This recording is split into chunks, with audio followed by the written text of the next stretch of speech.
There are several types of Japanese swords, but what exactly is a tanto? A tanto is an extremely short sword with a blade length of about 12 inches or less. Unlike other Japanese swords, tanto usually have little to no curvature. The tanto was primarily used on the battlefield. During the Sengoku period, Japanese battles typically started with archers and stone throwers, progressing to spears and swords as combatants closed the distance. The extremely short blade of the tanto made it the weapon of choice after all other weapons were exhausted, used in close combat grappling with the enemy.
Tanto Submission Grappling from a sold-out Yate Sports Complex here in Bristol, United Kingdom. This event is brought to you by Pro Sport Grappling and Showtex Media and Production. Now tonight we will be showcasing some of the best jiu-jitsu fighters from Wales, the Southwest region and selected fighters from around the UK. There will be no points scored, there will be no advantage, there'll be no breaks between the rounds. This is Tanto submission only jiu-jitsu. So the only way to guarantee a win is to submit your opponent within the time limit. So before we get the show going, let's take a look at the Tanto rules and let the games begin.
Ladies and gentlemen, this is the first fight of the evening. This will be a male no-gi, minus 88.3 kilograms, medium heavy. Introducing first, fighting out of the blue corner, representing U Grapple, Willie Snell. Kicking off our main card is Will Snell, fighting out of U Grapple.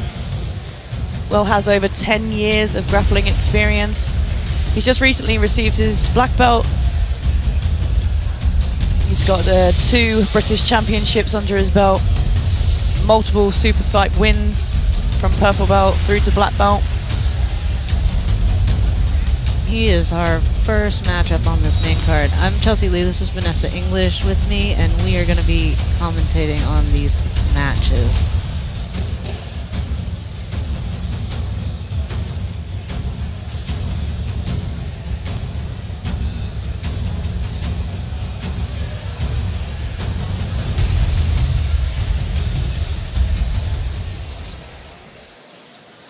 And introducing second, fighting out of the red corner, representing Wiltshire Grappling, Mark Clark!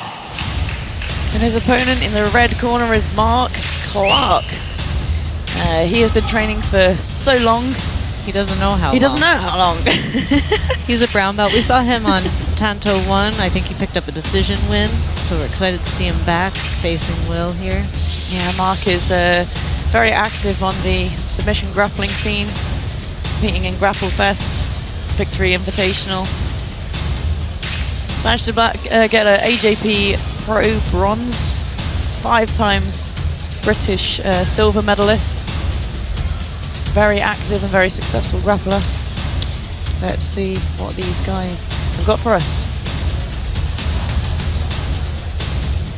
I seem to remember Mark's match in the last Tanto being really exciting. We've got medium heavy here, so an interesting opportunity for both wrestling and guard play.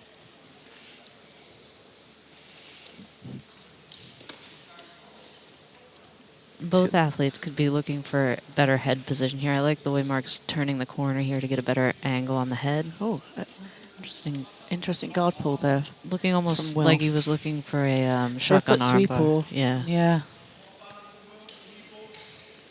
Mark needs to be careful being too heavy on his knees here. He's going to get a leg pulled out and engaged into the leg entanglement. Yeah, leg entanglement here. I like this over-under position. I like passing from here. It's very heavy against flexible athletes. Nice lift from Will. If Mark's able to come back around towards the underhook side, he might be able to force a scramble. This is a master division, though, so maybe they're not so into the scrambling. They are not into scrambling. No, Mark needs to clear this knee. This is what's giving him the problem, and really, I think he needs to walk back so that Will is a little bit flatter. Yeah, stacking through a guard like this is difficult. Yeah, and very nice job there from nice Will. Nice entry into the legs from Mark, but he doesn't have the heel in quite the right place to start to attack it. But we'll see. Will's got a little bit of a better bite, but using it instead to come up on top, I think a good choice. Be careful of the back take though. Mark straight onto the feet. Neither of them really have control of the knee line, so we'll see if either of them is able to cinch up the hips. But we've still got 8 minutes left. Plenty of time to work. I'd like to see Will elevating more from this position rather than just staying here with the leg pinched. Yeah, he's kind of between a Z guard and a reverse de la Hiva. Exactly. Oh, double unders here for Mark. Nice pass there. But not quite managed to stabilize it. It's very hard to pass directly to side control in no-gi. In my experience, it's very slippery. Mark might have had more success if he had headed toward north-south. Will is very happy to leave this leg up in the over-under pass, and I'm wondering why Mark doesn't take more advantage of that and start passing towards that side. I mean, sometimes, when you're competing, Chelsea, there's something that you can feel. Yeah, absolutely. And then there's definitely, possibly something that we can't see, but Will can feel. You can also get tunnel vision when you're competing and start to focus too much on a singular technique and completely miss 100%. A pass opportunity or something that's completely open to you. Yeah. Now is a good time to go to the double unders. Referees' decisions, please. Oh. Oh. Nice. So that decision went to Will. in the blue Referee's corner. decision blue. A split decision from the judges there.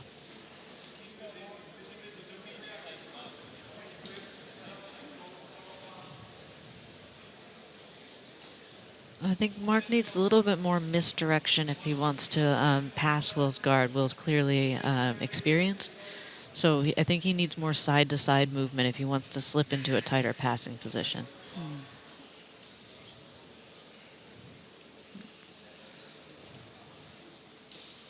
I think that movement back towards the leg drag side was Step good. over.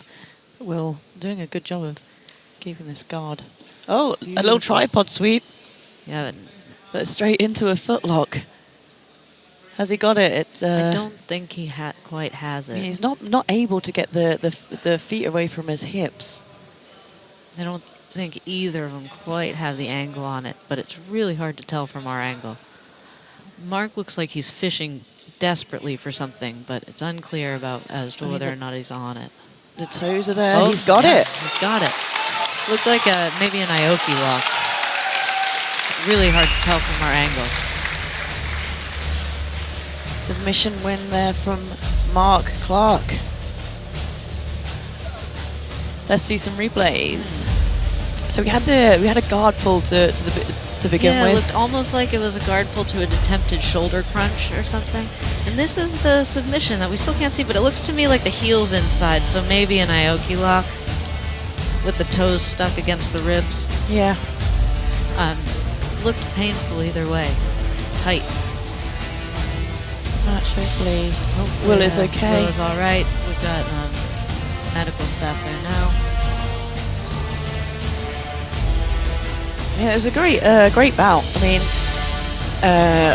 from the first half, we had a split decision from the judges there, which I think always makes for a good match, right? Absolutely. When you're not really, it's not one-sided. It makes a really exciting match. Who's on top? Exactly. Yeah.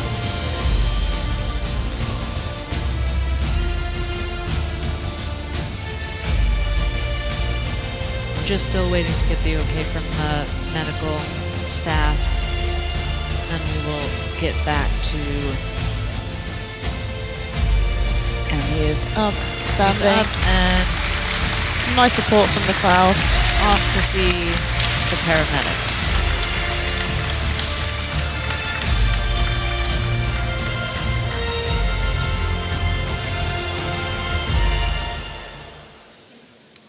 With a stoppage for your winner by way of heel hook in the red corner, Mark Clark.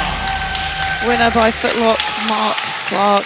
Another win for Mark Clark at Tanto. I think we're going to hear from Mark.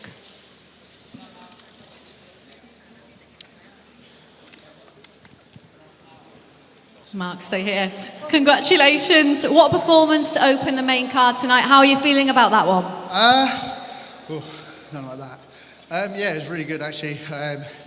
Kind of went with what I was trying to do, but he was so good and so tight, shutting down everything. I wanted to create a few more scrambles, but he did a fantastic job of shutting them all down and just keeping me tight. Yeah, managed to get on the ankle and heard one crack and just decided to put everything into it and get the job done. I mean, that's another great performance on a Tanto show, like we saw the last time as well. Are we going to see more? Oh, definitely, absolutely. I want to get on that Polaris prelim card as well. Hit me up, let's do it. Well done tonight, great performance.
Next up we have Andrew Good versus Martin Ward.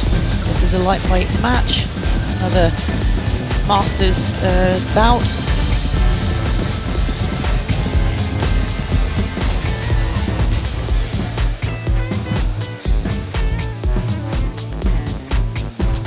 Ladies and gentlemen, this is the second fight of the evening. This will be a male no-gi, minus 76 kilograms light. Introducing first, fighting out of the blue corner, representing Fightwork, Martin Ward! For our next match we have Martin Ward. He is out fighting out of Fightworks. Time training is 15 years, more than 15 years of training. Regular IBJJF competitor, very active in the competition scene. He is a multiple times British Open champion too. Very experienced grappler. This is a Masters division. Over 35 division, lightweight bout. Very excited to see these guys fight. Absolutely. We've seen nothing but good Masters bouts tonight, so hopefully another one.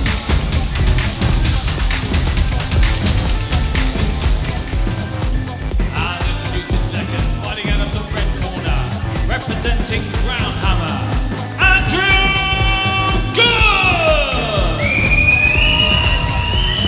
And in the red corner we have Andrew Good. Andrew has been training for 13 years. He is also a black belt. Another competitor with lots of wins under his belt. He has silver in Nogi Euros, also in the ADCC UK. Former pro MMA fighter. I like how he's put that he's retired on that. And a former pro MMA fighter with a 3-0 record. Your referee in charge of the action, Balthazar Meto. And rock.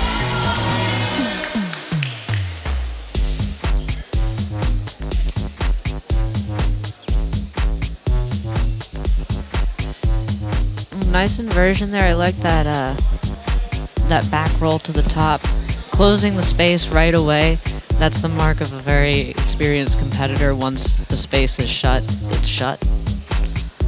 No chance to re-guard, no chance to recover there. Slowly kind of working the way up the body.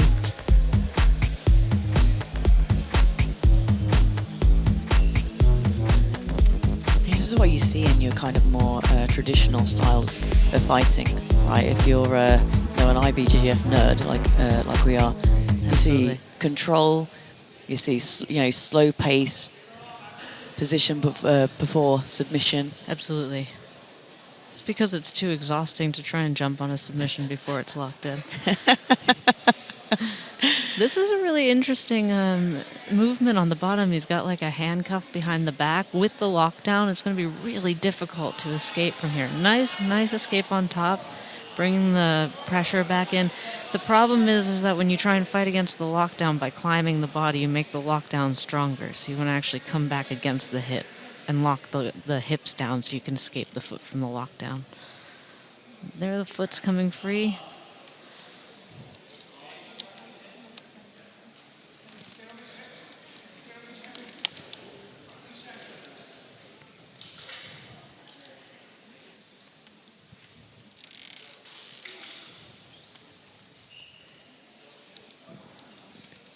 A little bit more action on the bottom. Staying on your side like this really gives your opponent a direct route towards both your back and the mount. And by choosing one or the other, you can force them to choose. Yeah, it looked like he's fighting for the gift wrap here.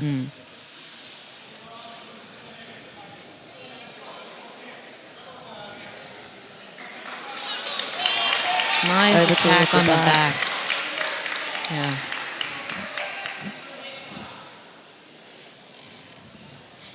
Both the hooks aren't in, but this is a good back control position. The chest is on the back. Yeah, the and chin also, is low enough. Yeah, the weight is towards the hips, which earlier on in the prelims was kind of a common problem, wasn't it? One of the The biggest fighters are a little bit problems. too high. Yeah, and just getting bucked off the top, right? And falling on their faces. Yeah, very nice shoulder control here to roll. Yeah, beautiful. Roll Andrew over. Martin, sorry. Very technical, clean back take.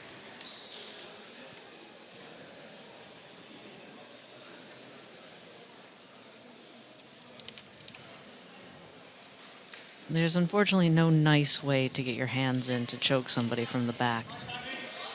Coming up to the mount That, here. I think, is the first time we've seen that transition as well. Referee Lots of people decisions, staying halfway on the back. But again, a mark of an experienced competitor. Blue. Recognizing that the position is over and that you have to move to the next one. Yeah. Looks like Martin's still hunting that gift wrap. Maybe I'll get my mounted triangle after all. A girl can dream, right? Yeah, so here there's possibilities for Americanas. The triangle, it looks like he's going. I don't know. I'm not sure if he's going to go for the triangle. I mean, the way that the arm is reaching, he's got the opportunities for arm bars. I feel like he's potentially feeling him out, but you're right there. He's trying to feed the gift wrap. There's lots of options from here, and there's no need to rush. No, exactly.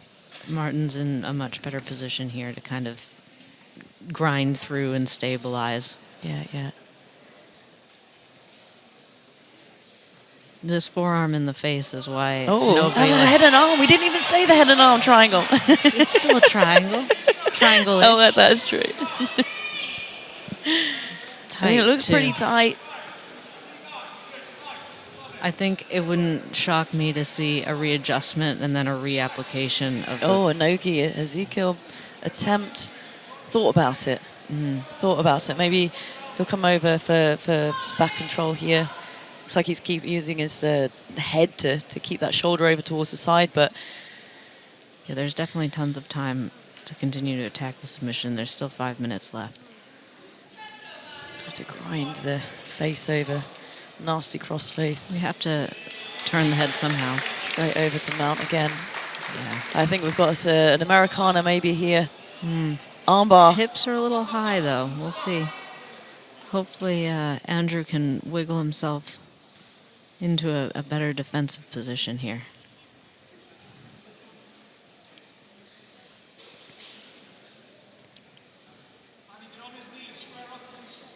It's interesting because I'd feel quite vulnerable with my arms out extended, and here we see the armbar attempt as you might expect. Nice. I don't think it's on, though. I think that a switch towards a I don't know if he goes towards the little finger. Yeah, that's fantastic work there. Beautiful finish. Just a grind through every submission until he found one right at the end.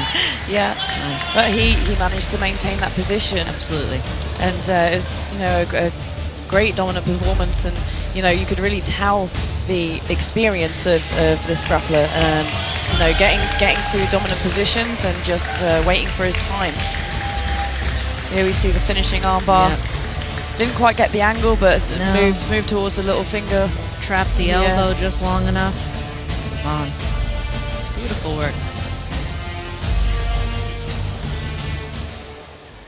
With a referee stoppage for your winner by way of armbar in the blue corner, Martin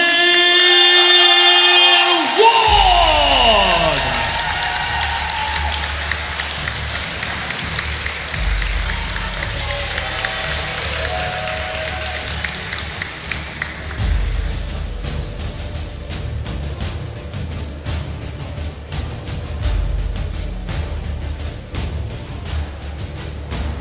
Martin, a dominant display there, and you got the submission. How are you feeling? Good, thank you. Yeah, it was kind of the way I hoped it to go, right? I wanted to get a submission fairly fast and just be dominant, right, in positional exchanges. So yeah, I'm really happy. Yeah, you certainly were. And compared to the last Tanto show, what have you been working on that we saw tonight? I'm really blessed that we have a really good training room at my place. We've got 4 guys on the main card today. So yeah, I get to train with young killers every day. So I'm improving all the time, even though I've been training for such a long time. So yeah, thank you. What is next for you? When are we going to see you out? I mean, I'm doing Euros in January. So hopefully, yeah, getting a gold there. And also just coaching these guys on various different shows and organisations, yeah. Well, well done tonight. Fantastic performance.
Next up, we have Luke Johnson versus William Southern in an advanced under 82.3 kilogram match. Will fighting.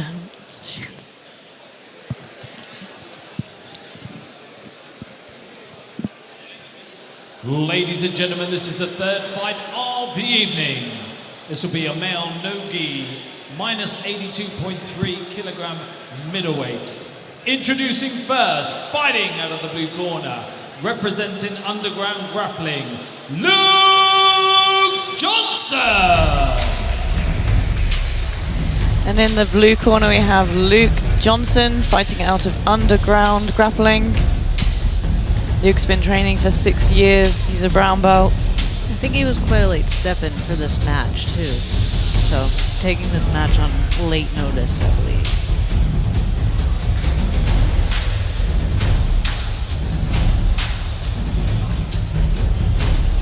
We have a regular competitor around the no-gi circuit in the UK.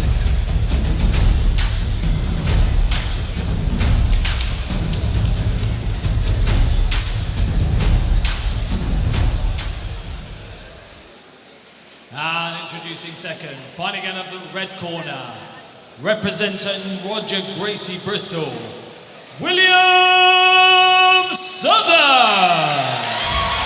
And his opponent, William Southern, fighting out of Roger Gracie Bristol. Quite a team here tonight from the Roger Gracie Bristol crew. Large crowd here to support Will Southern. It's another up-and-coming competitor. Recently saw him on Polaris, I believe, and I think we saw him on the last Tanto as well. Really calm grappler, but quite dominant in many, many of his matches. So we'll see how it goes. Let's see how it goes.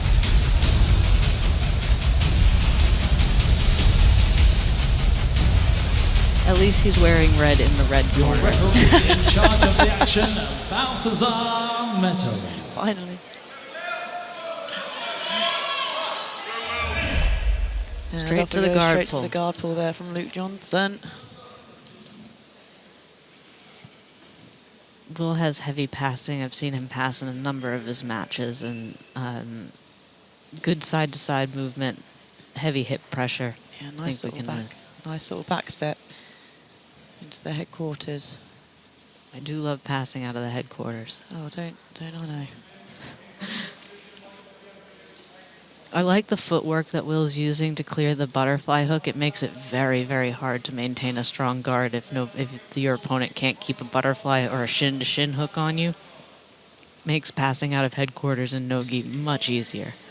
can see Luke has only got his toes in. That allowed the back step. Yeah, really nice movement here from Will. I like this stiff arm, actually. It was helping keep the space pretty well for Luke. It makes it hard to go to the back. Not without risks, but if the option is that or have your back taken. Yeah, Luke doing a good job here of maintaining the guard. You can see Luke really wants to get that shin-on-shin back, and Will is not allowing it. The leg that's taped with the blue band, he really wants that shin-on-shin on that side. And there he's trying to drop the toes inside. But every time Will is able to clear that hook, and it makes it really hard to establish any kind of sweeping movement. Nice shoulder crunch there, though. I think he was going for a violent armbar. Was he? Yeah. Yeah, stuffing the head down. Coming back in, trying to get to a single leg X, but just not quite tight enough. Guillotine attempt there from Will. Will's actually in a tight knee slide here. I don't think Luke quite recognizes it yet, but we'll see. This is the same shoulder crunch position. Yeah, he's going to a shoulder crunch. And I quite like this position from the butterfly guard, but Will's just kind of stood up. But I'm surprised Luke didn't come up for the sweep there to go on top, to be honest. I'm not sure. Jumping That's straight the through second, from Will. We've had some very jumpy competitors here at Tanto tonight. I think that may have been a mistake from Will to step back towards the legs. Oh my goodness. Wow.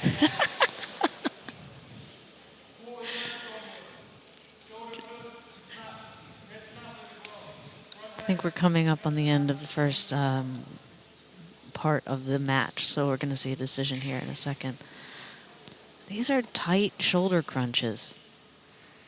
He's not able to sweep with them, but they are disrupting Will's passing sequence. Yeah, it's interesting because people will often use those kind of attacks to then dive into the lower body, right? But I don't think Will's really giving much of a reaction to them either. So back to headquarters. I'd like to see like a nice position here from Luke. Referee's decision, please. Here we get the referee's decision. Goes to the red corner. Goes to the red corner, so it goes to Will. Referee's decision, red. I think Will really needs to get off his knees here because these shoulder crunches are not going to get any looser. He needs to go back to his movement because it was really effective. Yeah, that was a lovely little leg weave there. I think if Will's able to fish an underhook, he could hit the knee slide quite hard here and probably pass. Yeah, I agree. He's trying to step over towards the opposite side. Luke's doing a good job of responding to those movements and frustrating this was really nice. Unfortunately, again, Luke manages to get his guard back. He's got good guard retention, but he can't seem to get like a really strong position. Yeah, there's no bite on a leg or an arm that's going to allow him to sweep and stabilize on top, which has been the problem so far. This is probably the best bite on the shoulder crunch we've seen. Here we go. That's what we want. Yeah. Potential for an armbar here. He's got the triangle cinched in. Yeah, Will needs to respond here because this is just getting tighter. This is very dangerous. Although Will does not seem particularly phased. I did say he was a calm competitor. You did, yeah. I mean, that is impressive to escape that. He's still not out He's not quite escaped. yet. He's not escaped. Wow. What a nice connection between the legs and the upper body in those that sequence of attacks. And that just goes to re-emphasize Will as a calm competitor in my head. Yeah. It was really nice to see that shoulder crunch armbar position like in effect. Absolutely. To see what Will wanted to do with that.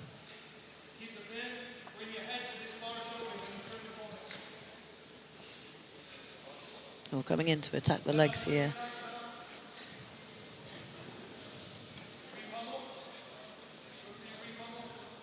It's good at strong leg attack. Will he wrestle up? He does, Luke does not seem to want to play on top. He does not want to play on top. He wants to stay down.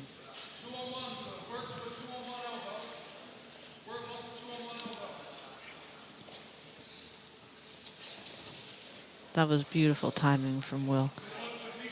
Saw the shot coming, and now he has a decent bite on the head. To roll over, potentially come in for a Darth. Yeah, the anaconda's half there.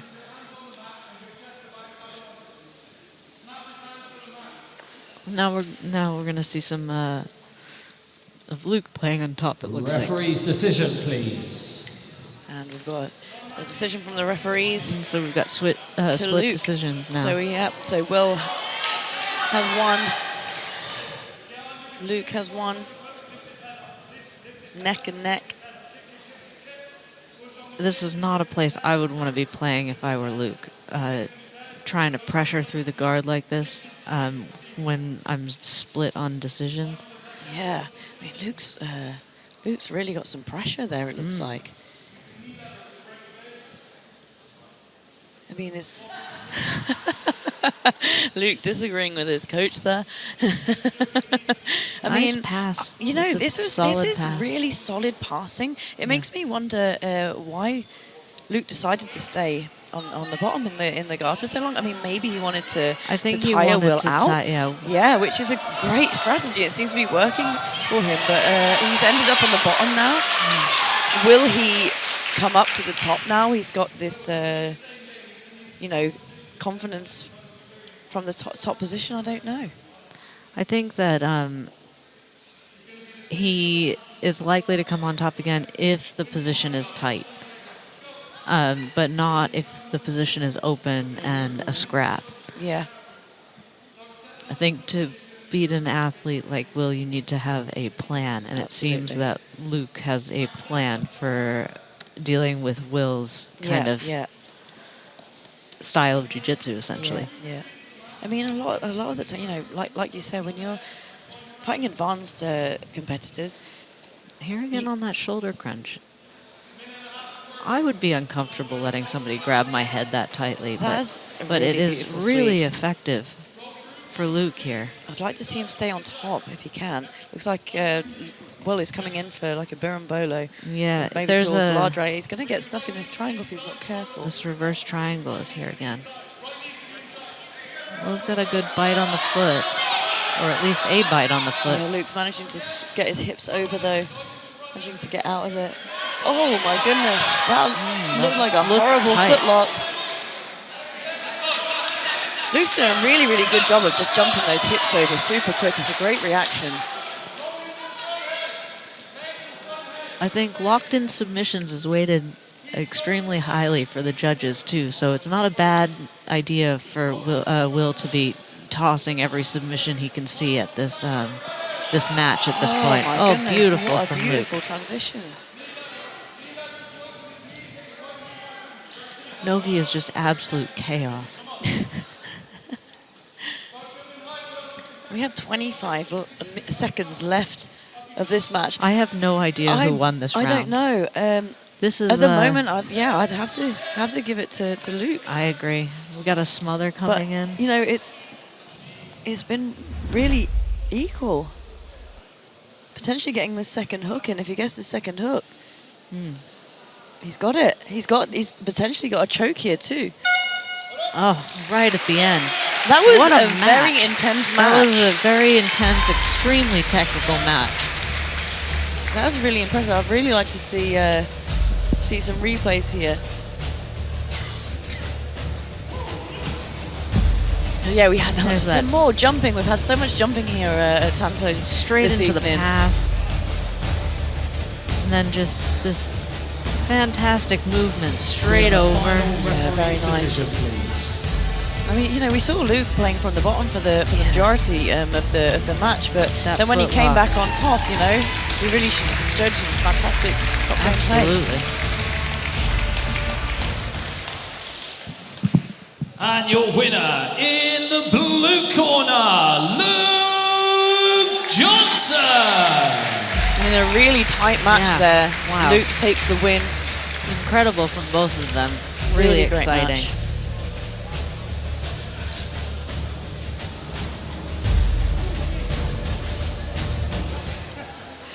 You need a moment to catch your breath after that. Plenty of action in that.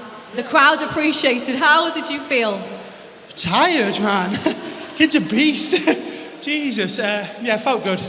I took the match last Tuesday and then fractured my big toe on Wednesday. But Will's already a pull out. I didn't want to let him down. He's a really nice lad. Thank you so much for the match, mate. Really appreciate it. Yeah, and it was a close one. Did you feel like it was as close? Obviously, you could hear what the scores were as you were going, but did you feel it was that close? I felt like what made it close was the first third. I knew he was going to come out and be athletic, so I thought I'd give up the first third, get to work second and third, hopefully let him get some of that energy out. Thank fuck it worked, because Jesus Christ, I'm tired now. Was the tactics to tire him out? The tactic was just, I knew he was a strong outside passer and I knew he'd jump on the legs. So for the first 3 minutes, it was keep inside position with my legs and just play retention and just try and get some probes on what he was doing. That Darce back take is like my number one. So every time he got outside, just baiting the Darce and hoping to jump over his back. First time failed, second time worked. And a bit of interaction with his coach mid-bout. Oh, it's only a bit of a laugh. I have interaction with everyone. His coach was going, roll on it. I was going, roll on it. Come on, go, go, go. You know, it's all a bit of fun, especially when you get a solid competitor like Will. He's a good laugh. He's a nice kid. We had a good scrap. If he wants to do it again and have some prep time, I'd be happy to. Like, it was a great match. Probably brought the best out of me as well. So thank you very much. Well, it was a great win, and get some rest. Thank you.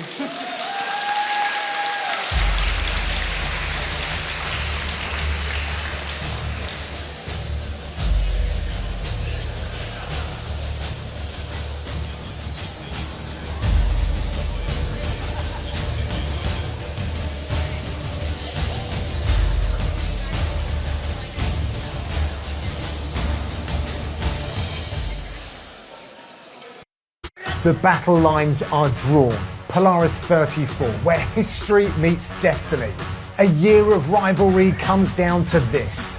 Team Europe versus Team Asia and Oceania in the epic squads final. Plus, Helena Cravar hunts revenge against Suleme Lowenthal, and Fionn Davies looks for the perfect send-off against Margot Chicorelli. 2 world titles, a championship-winning squad, one unforgettable night at the Lighthouse in Poole. Be there live, November 1st. Get the tickets now.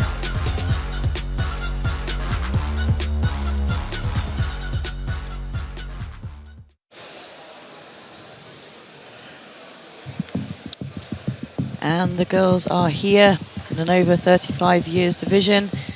Laura Riccobono versus Fran Martinez.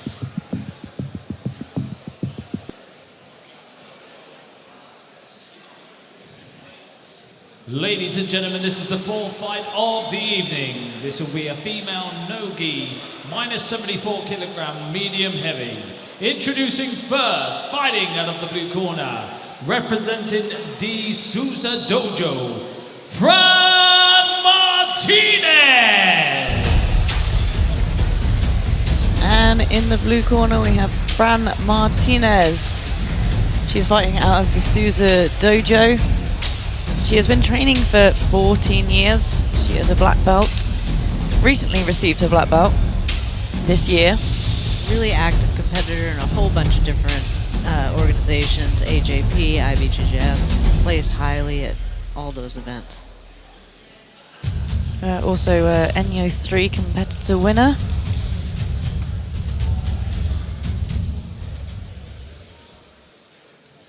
And introducing second, fighting out of the red corner, representing Checkmat Plymouth, Laura Riccobono. And her opponent, Laura Riccobono. Laura's been training for 7 years, so a little less than Fran. She's a brown belt, but she's a Masters Euro brown belt and purple belt gold medalist, and a 5 times British champion. Let's see what the ladies are bringing us. Let's see what the ladies are bringing. Your referee in charge of the action, Mohamed Itu. Oh, cheeky. They're ready.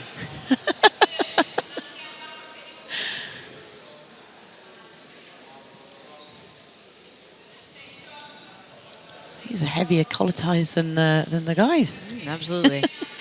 Got a guard pull off Laura. Looking for the shoulder, it looks like. Nice passing from Fran. Yeah, Fran trying to utilize that Moving, back step, but moving Laura the match just back to catching the it. center.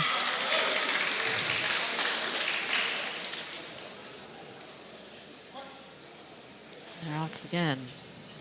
Laura on Fran's stepping straight through looking to the for knee the side. darts, rather than stabilizing the side control. Yeah, Fran could have done with some more pressure towards the hips to Absolutely. solidify that position there. But still, like, yeah, reaching through for the darts there. She really needs to clear the elbow to the inside if she wants to finish that darts. And now Laura's rolled onto her back. It's going to be difficult. She looks like she's tightening. Yeah, she's definitely squeezing the head. Up. Yeah.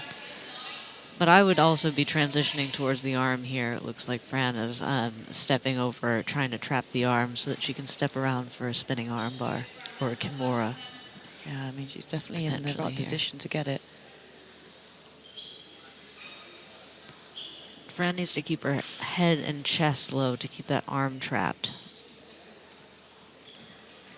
I do appreciate kneeling on your opponent's face. I think it's an excellent use of your time. I like that, Fran. You get a gold star from Chelsea, Fran. Absolutely. Again, she's really hunting this arm. This is something that I feel like men don't do as much, but you can see that Fran is extremely heavy and only focused on the upper body. She's not even bothered with the hips. She's doing all of her control by just controlling the shoulders. And I think that some of our earlier matches could probably utilize that skill set to stop the turtle. I mean, that is what girls do, isn't Absolutely, yeah. Oh. It's one of the biggest differences in the way that we Absolutely, create I agree. pressure. Yeah, yeah, and also just the ability to switch the hips, like, and contort like all the way over, like spin almost 180 degrees, right? Absolutely. I would like to see Laura not stay on her back here. Yeah, if she can elevate that knee ever so slightly, she could get that She could that turn bottom knee through. She needs to be entirely careful of the back. back, though. You know, in these positions, you need the elbow to stay on the far side of the hip. Otherwise, you're really giving your back away. And as you can see, Fran here beginning to Tighten the head and arm. take the head and arm. Yeah, Eventually, one of them is going to mounted triangle somebody, and I'm going to throw a party. But we'll have to Head and arm stick going on head here. and arm. looks like It looks it. tight, but yeah, I'm not but sure Laura's it's Laura's on. on the phone. You know, Laura's on the phone. It's biding her a little bit of time. Referee's decision. There is a please. wrist lock against the floor here as well, the way she's putting her hand. Referee's decision blue. I don't think she's got much space. And oh, she's trying to come through with the legs. Yeah. I think she's just managing to get that arm. Yeah. A good choice from Fran to transition to mount, I think. She might be able to switch and use a smother instead of a... She's looking to look, because she's getting like an Ezekiel kind of position with that hand. Looks like Laura's almost trying to kimura herself as a way to defend the shoulder coming up against her neck. Fran could easily switch towards the back now by chair sitting her hips to the floor, and I think that would be a good choice. Yeah, yeah. She's going to burn her arms if she continues to try and squeeze against a position that isn't quite in. Okay. Good strong back take Yeah. there. Oh, Oh, she's definitely really on the choke face. over the face.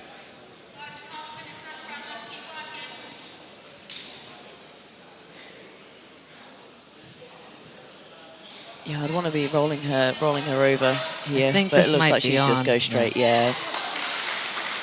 Nice finish there. Beautiful Fran. finish. Clinical performance, I would say. Absolutely. Let's see some replays. So Here's here, the yeah, Fran on pass. top, getting a really nice pass. Nice back step. And immediately back on her feet to do it again. Here's the back take. I think we're going to see her dig out the face. Just brutal. Beautiful. Beautifully brutal. Beautifully brutal. Look at that. A nice submission.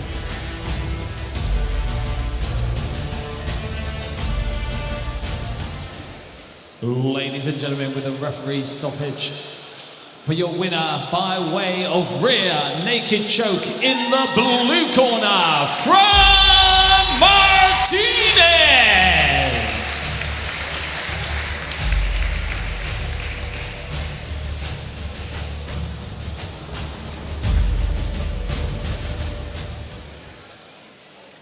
Fran, you look like you enjoyed that there. Talk us through it.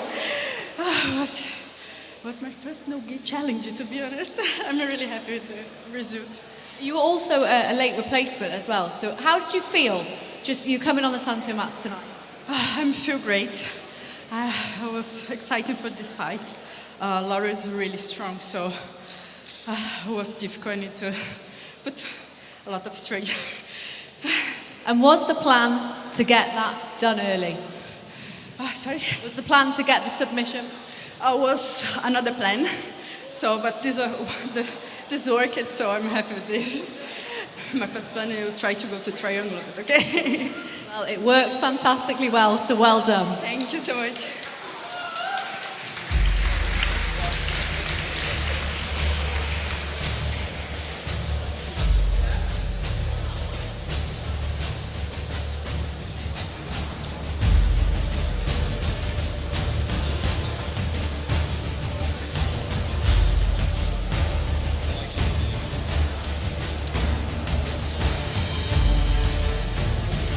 Gentlemen, there is an exciting new initiative headlined by Polaris next year, Sunday, 22nd of February, unearthing some grassroots talent. Tom, what do you talk about this for us? Yeah, absolutely. Polaris have combined with Pro Sport Grappling to create these grassroots tournaments, as you say, trying to raise the level of the sport in the UK, but also provide pathways for the kids, adults to get onto these cards. It's a whole setup that they're trying to create to grow the sport within the UK. Yeah, I mean, this is massive. If you can see on this slate here, I mean, we're gonna be having quite a few. I mean, maybe not spoilers if people don't know already, but next year I think we're going to be back to Grand Prix. You know, the Grand Prix are a great format. We've had some great Grand Prix at Polaris, and there'll be opportunities at these tournaments, the Polaris PSG tournaments, to win divisions, to put you in the Grand Prix slot, to go up against some of the best guys in the world by having success on these grassroots competitions. So these are huge opportunities that Pro Sport Grappling is working alongside Polaris to try and give opportunities and show the youngsters that, you know what, you can be competing in this tournament, you can train hard, and you can get to a level where through this same pathway, you can be on the biggest show in Europe. And speaking of pathways, both of you guys are a little more senior in years. You've been here for a long time. What does it mean to the sport to have this kind of opportunity in terms of developing the whole landscape? I mean, it's fantastic. Like when Dan and I were coming up, there were like 3 competitions in the UK a year. That was it. Then you had to travel around the world to go and compete at other events. There was nothing like this. We've seen in recent years that more events have come around, but they've not necessarily had pathways to anything. You know, you could compete in the British Open, but it never led to anything else. It didn't give you opportunities necessarily. These type of events should do that. Like you can see it on the screen. The contenders lightweight champion gets that shot at the title, which is an incredible opportunity for someone to go through this event and get on the big stage and break out. Great stuff. So keep your eye on it, folks. Early registrations are live now. Head on over to Smoothcomp, discounted until October 1st.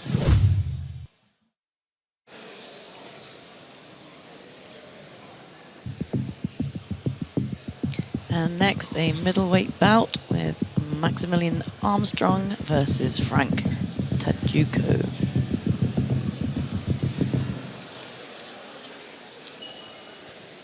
Ladies and gentlemen, this is the 5th fight of the evening. This will be a male no-gi, minus 82.3 kilograms, middle. Introducing first, fighting out of the blue corner, representing Flow Martial Arts, Frank Takoudjou! And here in the blue corner is Frank Takoudjou, coming out of Flow Martial Arts. If you've been following the UK scene at all in recent years, you've seen Frank. Frank's been, he came up through blue and purple belt. I think he's a recent brown belt. Really active competitor, extremely exciting to watch in both gi and no gi. Can't wait to see what he's got.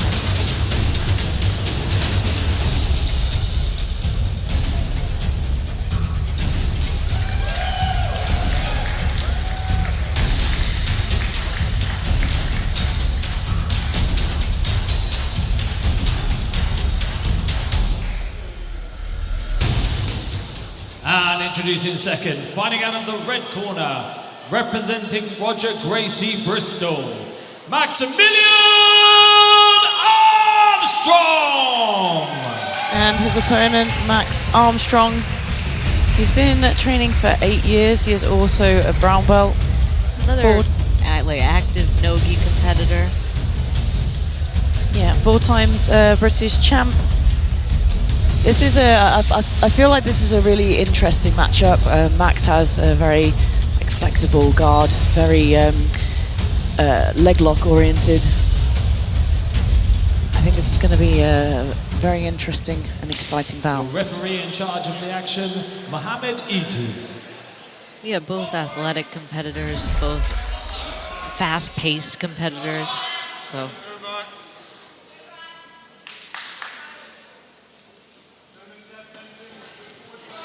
And shooting for the double leg from Max here. Both these athletes, we're going to be able to see them on the next Polaris. Thankfully not fighting each other, so we won't have to see the same match twice. But that's very exciting. They are very exciting, yeah. It's nice to see a clear path for these boys. Oh, beautiful foot sweep there from Frank.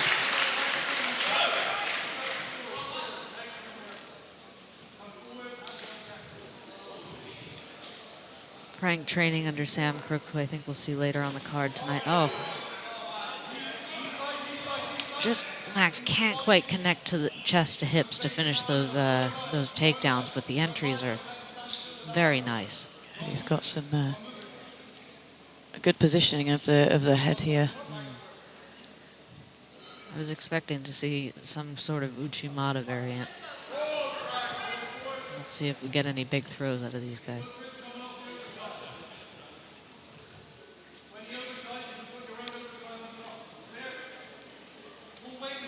I think Max has grown since I've trained with Max before. I think he is no longer a featherweight. He's no longer small. Ooh, nice, nice sweep there. Beautiful from Frank. takedown, beautiful sweep. Straight to a really dominant position for Frank. Max really needs to get his elbow back under control. This is a dangerous position.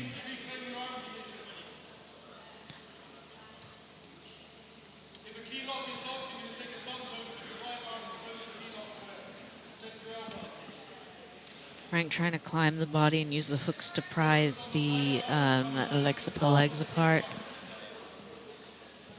Max really needs to be patient and calm here so that he can get his elbows back in and back under control. And Frank needs to be careful not to rush so that he can, again, maintain the control. Root of the gift wrap. Beautiful control. Yeah, into a possible chair sit here.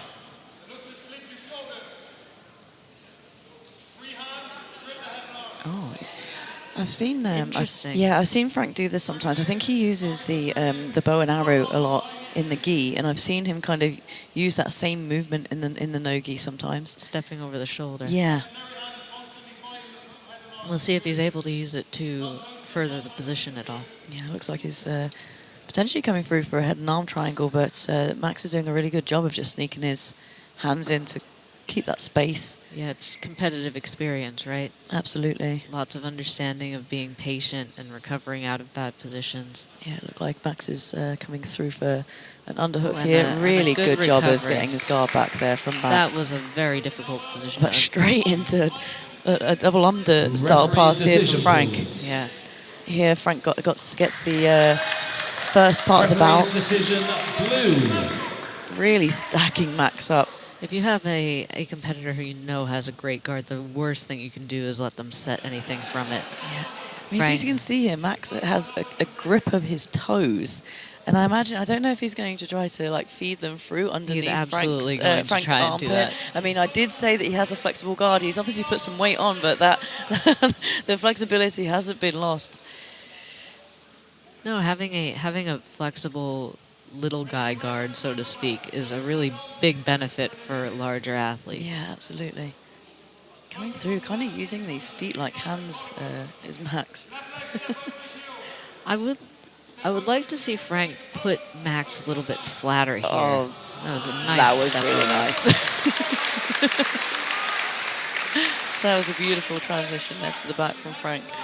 Frank's a little bit high on the back there, sinking the chin down onto the shoulder.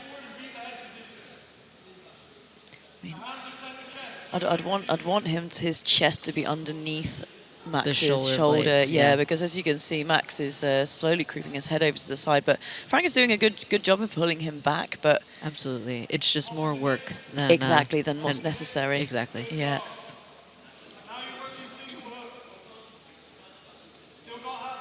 And again, when you're fighting someone technical and skilled and patient, every mistake gives them an opportunity to recover, to change Absolutely. the position. And it is as you work up the belts as well, like that.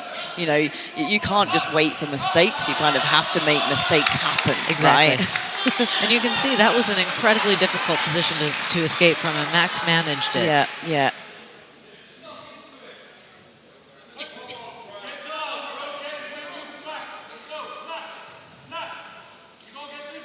Oh, Max felt those foot trips and nearly turned it into a single leg. Yeah, he's just really struggling to close his chest into the hips. I mean, again, nice entry onto the legs here. Much better guard position. Yeah, than I like we've the way seen from him yet. Yeah, I like the way that he went for the arm drag and then turned it into a guard pull, which we haven't seen much of tonight, really. It's either been like the takedown or the guard pull. We haven't seen any combinations yet. The side-to-side movement is it's very, very good. Incredibly intuitive the way Frank's switching sides. As soon as he hits some kind of resistance in the guard, he's immediately on to the other side of the body, and it gives Max no chance to reset.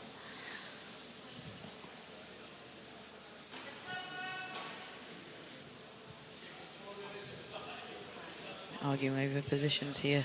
Always.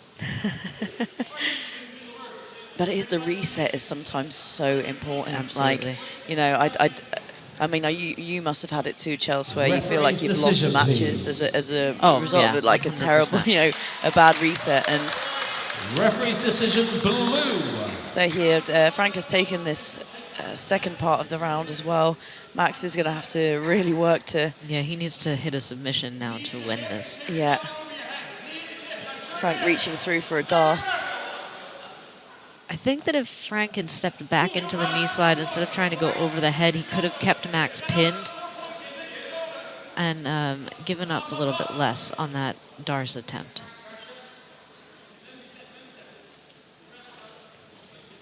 Nice little leg drag there, but Max keeping those feet in. Almost too much kicking from Max. There's space as he kicks his legs straight that Frank is going to find the space to fit into.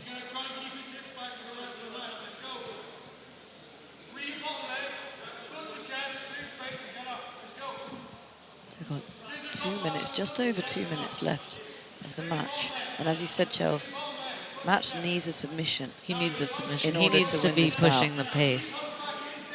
really forcing Frank to make some kind of a mistake.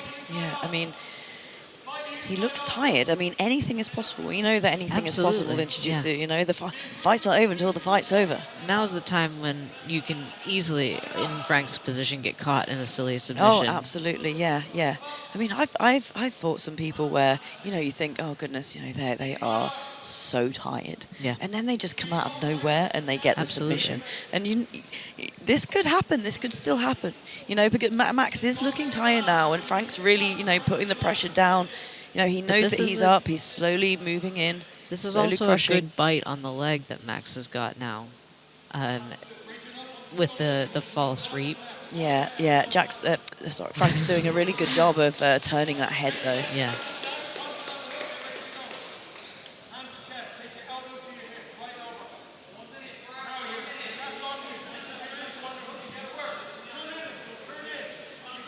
Nice little underhook. I've been really impressed with Max's escapes tonight. Absolutely. He's able to move Frank in positions where... Yeah. I mean, he's got into some really tricky positions and managed to escape very calmly and efficiently. Beautiful back take there. Just really reading that sit-up. Franking on this armbar. Switching it to the back.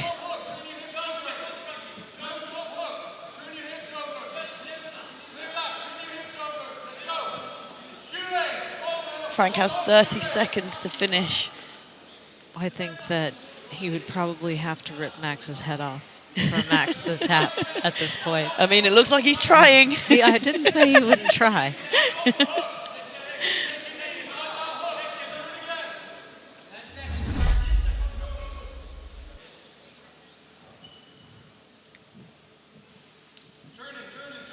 He's still trying to find those submissions, though. It's right to the end of the match. Yeah, I mean that's what we want. Is you know, somebody who doesn't stop and is constantly tries. Yeah, absolutely. That was a really great match. Really exciting. It was very technical. You know, both competitors are very athletic. Beautiful foot sweep there from Frank, and then as well, you know, Max. Playing on that and knowing that Frank's going for the foot sweep, he attempts to get to the single leg. Here we saw some really nice guard work from Max as well. Yeah, really nice pressure from Frank on top, movement side to side around the guard. Great match. And your winner in the blue corner, Frank Takoudjou! Frank Takoudjou.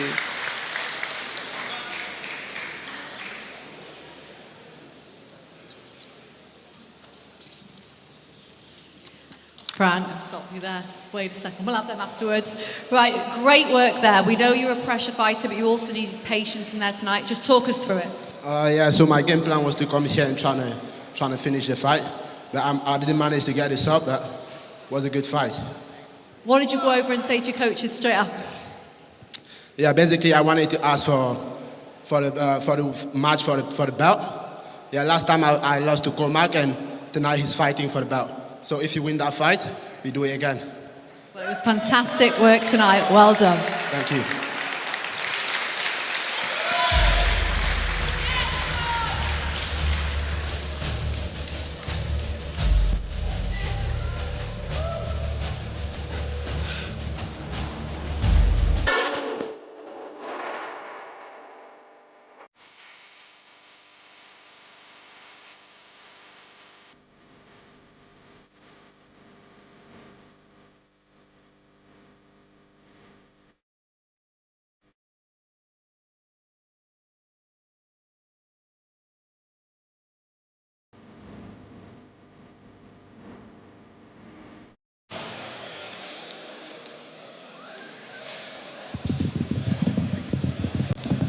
Next up, we have a under 76 kilogram bout between Joe Matthews and Finn Kerry.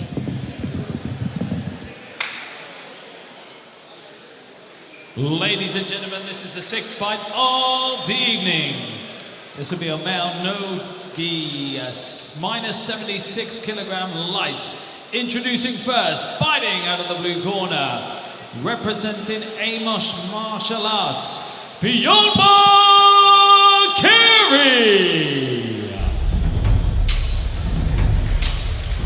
And in the blue corner is Finn Kerry, coming out of Amos Martial Arts. He's been training for 8 years. He's a brown belt. I've seen him on Tanto and on Polaris a number of times. Always a super exciting match. Lots of wrestling, lots of movement. See if he continues that tonight.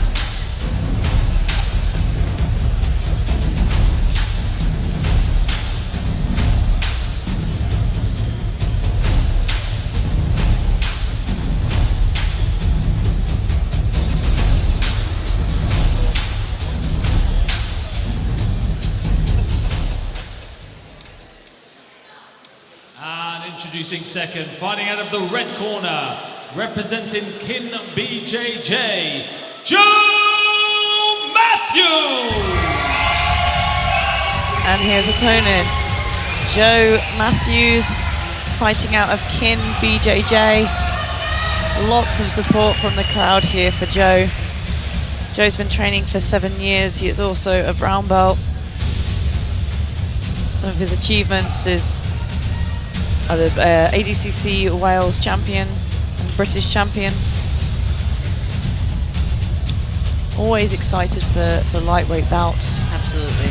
It's going to be fast-paced and action-packed. Your Let's referee go. in charge of the action, Mohamed Itu.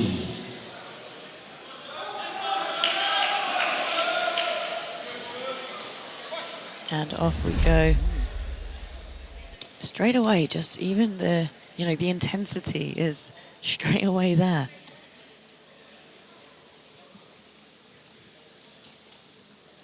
I believe we saw Joe and Finn both at the last Tanto. Expecting some wrestling exchanges here. Either of them look like they want to pull guard. Oh, that was a very, very sharp foot sweep attempt there by Finn. He definitely moved the foot too. Yeah. Again, as we've talked about previously on the show, it's all about feeling each other out sometimes at the start, isn't it? I feel like they're kind of playing with each other a little bit at the moment. Yeah, you got a nice shot. That's a nice shoot there from Finn. Stepping over this leg, keeping super low so that there's no chance for Joe to get those frames in. Extremely low, but not knees on the floor.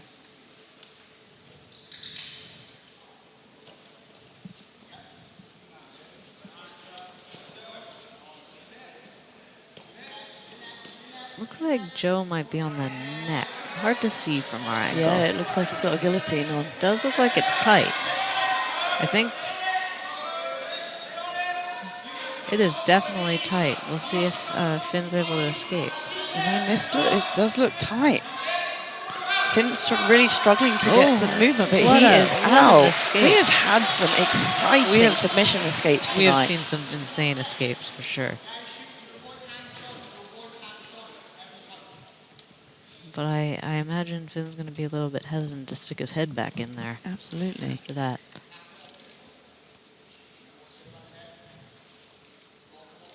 Really interesting to see the change of strategy, because as you say, Chelsea, he might not be shooting him, but he might do takedowns that allow him to come around the outside. Like Absolutely. Here, he just did that sort of throw by, which suggests that he's going to, change up his strategy maybe. Yeah, maybe looking for sweep outside singles and things like that. Protect his neck a little bit. Yeah. It does look like Joe might have the slightly longer arms, which is dangerous when you're defending darces and guillotines and. Yeah.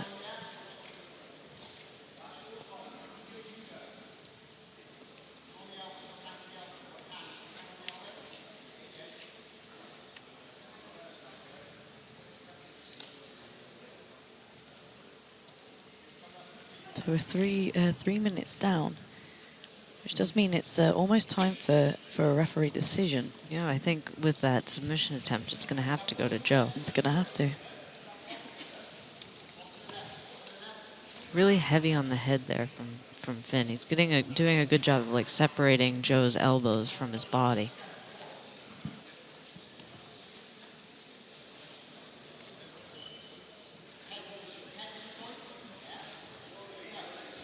Referee's decision, please. Interesting, a choice to sit to guard. Well, again, he needed a change of strategy, and that's I'm fully down with the guard pull. Yeah, I applaud people willing to change strategy mid-match. Yeah.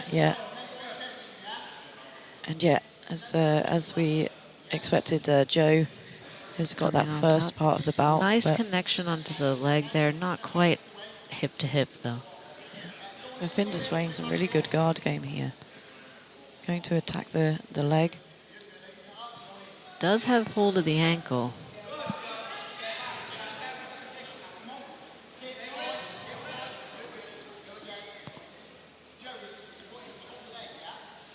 I think Finn attacking the submissions just slightly early here before he has full control over the leg and the knee line. Joe's able to just kind of weather the storm. The storm, yeah. Yeah. Finn does have a line towards the back here if he can tuck both knees under. Head towards the baby bolo and the crab ride. Yeah, looking to come to the crab like ride. We got a little toe hold here from Joe. Thing is, every time you put one of those ankle locks on, you're fatiguing the foot too. So the first one might not work, but later down the line, towards the end of the round. Yeah, when you go to stand up, yeah, you're like, exactly. Oh, I can't walk. Finn's got a hold of the foot again. Look like we're turning. That nice is quite down. A bend on the foot there. Look. I feel as if, lightweights, they don't mind their feet being bent. It's the same as girls, right? I mean, they should. I absolutely agree with you. Like, we don't condone broken foots here. I mean, they both still have their feet attached, so they should be fine. But what I would like to see, though, is both of these guys are getting into these positions. I would like to see a connection into something else, using the footlock to attack a pass or to attack a sweep. Yeah. I feel like maybe the knee bars. There's definitely just knee bars. Sneaking around there, yeah. I mean, experienced competitors as well will have very much a poker face, Absolutely. They don't want to show the judges or the referees that they're in pain. No. That's crazy. Especially not when the criteria surrounds fully locked in submissions, right? Yeah. Like this position Finn's using, I would not just be sitting here staring at it if I were Joe, but adrenaline is quite a thing, isn't it? Yeah.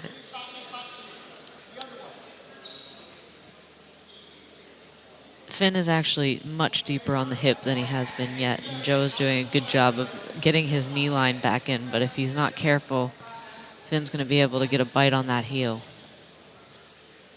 I mean, Finn has been attacking these legs the whole time. I'm not sure Joe has had really anything in this part of the round. So, yeah, so Finn's taken this round. Yep, so we're now split.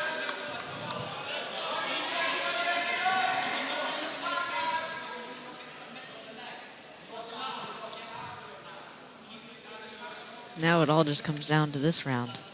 Who's going to present the more formidable attack here? I mean, for Joe, I would just come out of these leg locks or these leg entanglements, because it doesn't seem like a game that is it's working his for game. him. Yeah. Yeah.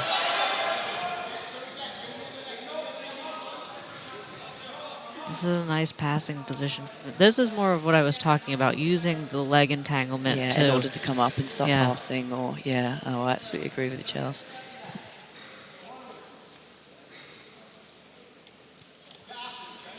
I've been trying to use these leg drags. A nice little step back there. Trying to crush that top knee down. Weight was a little bit too far over, which allowed Joe to come up here. Straight for a But again, under the rules, I'm not sure that a sweep counts as any kind of positional dominance. So. It doesn't, but Well, I was going to say it might stop the leg attacks, but Finn is just straight back in there with the... I think that's strategically a good choice for Finn. Yeah, I think so too. Yeah. Finn's giving me kittens now, sitting back on leg attacks, but again, we'll allow it for this rule set. I think it, like you say, he won that last round with the footlock. So absolutely, it's a good strategy for him. Yeah. I think that Joe's big mistake here is playing into it. Yes, I agree. He had a perfectly fine strategy playing his game, and now he's kind of fallen into Finn's a little bit. Yeah. Finn coming up for the double. Nice little foot trip. Got to be careful of that head again, but Joe didn't catch it that time. Reaching for that underhook. Like to see the knee slide here.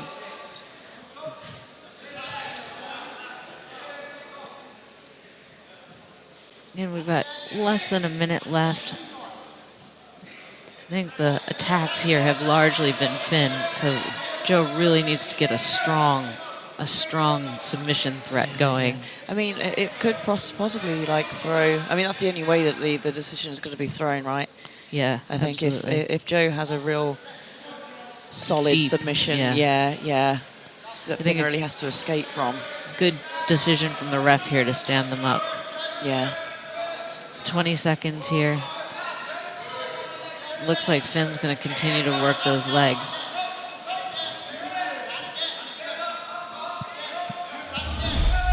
Joe coming up. That was a nice entry into the heel. Relentlessly working these legs. It almost doesn't matter if he submits him or not because he's been the active attacker on the legs the whole time. But we'll see if the judges agree with us. Absolutely, let's throw it over to him.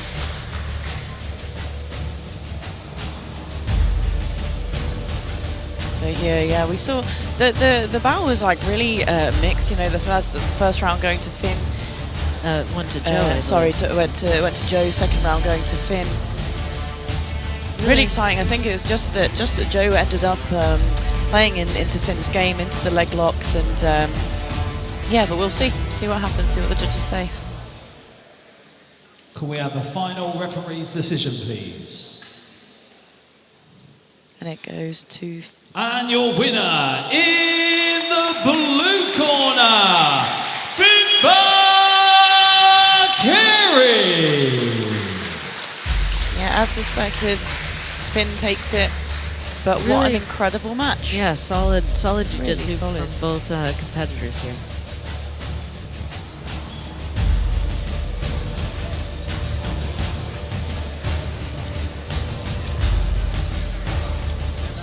On the mats for the full 10 minutes. When you were waiting for that decision, were you confident you'd done enough? I was pretty sure I did, but I wish I could have done a bit more, to be honest, but yeah. What do you think didn't go how you wanted tonight?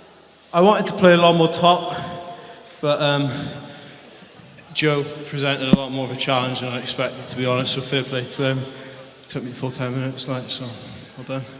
And what have you been working on in the gym that you did manage to pull off tonight? I've been working on a lot of my wrestling.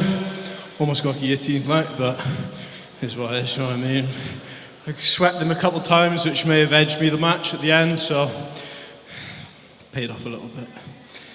What is next for you? What is in the pipeline? I've got Nogi Euros in 2 weeks, and then I'm pretty sure Chelsea on commentary. I'm competing on her show in the middle of November, so training for that. Hopefully a bit better next time. Well, you did brilliant. You got the win, so well done. Thank you.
Coming up next, we have a lightweight bout with Dylan O'Brien against Reuben Toada.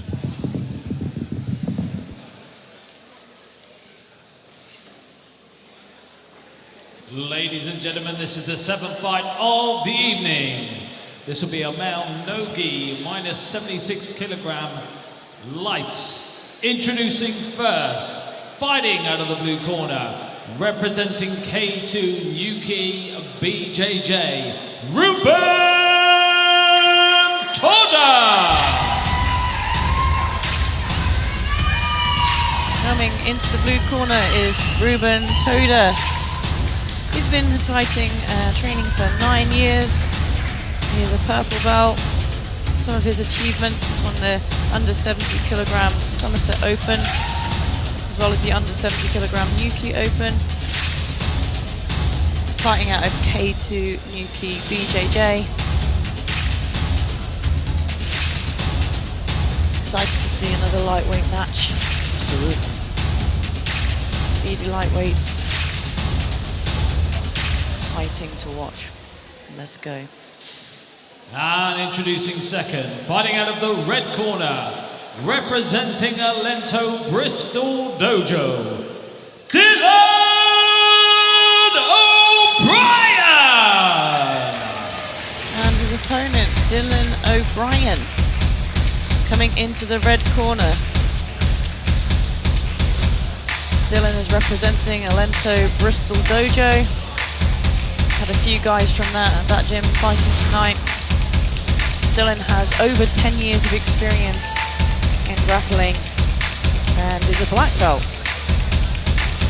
He's won Naga British, both gi and, British champion in both the gi and the no-gi.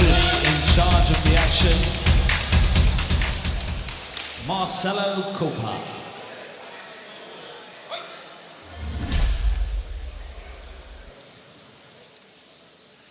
We go back-to-back lightweight matches. Let's keep the excitement going here at Tanto 2.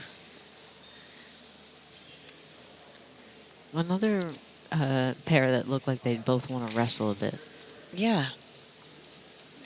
Yeah, Dylan is he's quite tall, isn't he? Lanky for a for this lightweight. division, yeah. Mm. Can cause a lot of problems. Absolutely. Some of the most frustrating people to fight are long and lanky.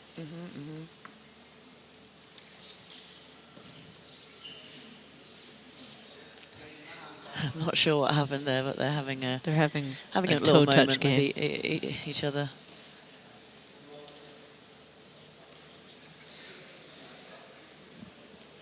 Good little 2-on-1 there. Would have liked to see connection hip to hip. Some spicy head movement there from Reuben getting out of these collar ties. Ooh, and from Dylan. Just dancing their way out of the collar ties between them. They are going to burn a lot of time and energy doing this, though. Yeah, we both know we'd be pulling guard by now, Charles. Absolutely. Ooh.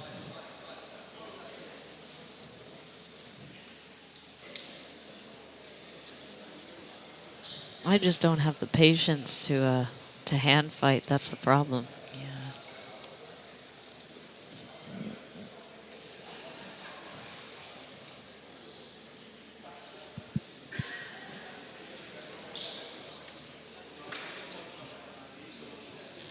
I mean, Reuben, I believe, has a very kind of strong, heavy wrestling game. He does, yeah, it does appear to. I am wondering if one of them is going to pull guard, if it would be Dylan.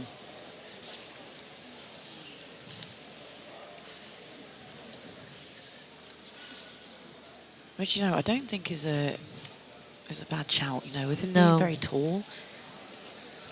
Oh, maybe not. I mean, nice commentator's curse. He gets straight to the double leg, just as I'm about to say it. It's a nice shoot.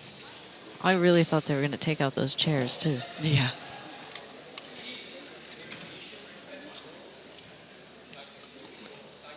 Yeah. think we've ended up straight inside control. Yeah, he did. He managed to come straight through second. off the double leg to the side control. I think allowing Reuben to get back to his knees may have been a mistake there. Yeah, it kind of looked like he almost wanted him to be there. I was Absolutely. a little bit confused with that decision, but I think he wanted to spin towards the back, but Reuben was too quick to the turtle.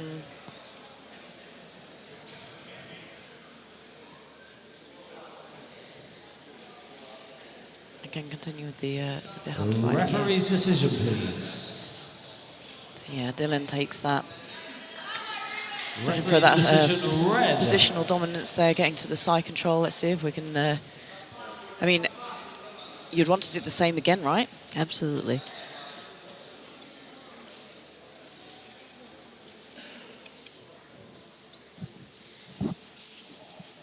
They're going for lots of inside trips to single legs, it looks like.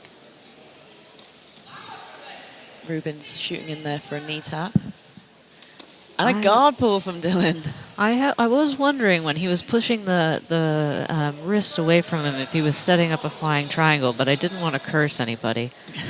So we'll see if we get a proper flying triangle happening.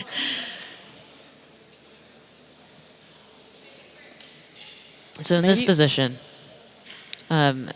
with the wrist pushed away. Oh, that was a lovely knee tap takedown there from Dylan. I wonder if we need to start manifesting things, Chelsea. Absolutely. Oh, beautiful guard pass as well there from Dylan. See, right. Let's manifest the mounted triangle. I've been trying all evening. I know, but listen, to mount. this is it. This is it? This Okay. is it, okay? We'll put all of our eggs in this basket. Yeah. I don't think we're going to see it, but we can Chelsea, believe. Stop. I can't have this negativity here, man. I do love this armpit grip that a lot of people have been using, but I don't know why nobody's using it to set up the mounted triangle. No first.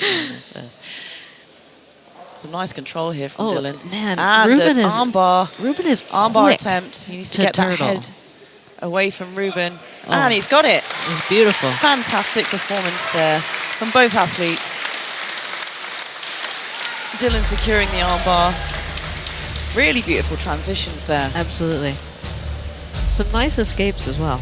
Yeah. Like the timing of Dylan was really good. You know, when he did go for things like that knee tap. The knee tap. Really great. And then tap. straight into the side control almost immediately after both takedowns, and then rolling through for this armbar. Yeah, man, Reuben spun really fast towards turtle. It was a nice catch from Dylan, but it was quick. It was a quick escape. Yeah. Great match from both athletes there.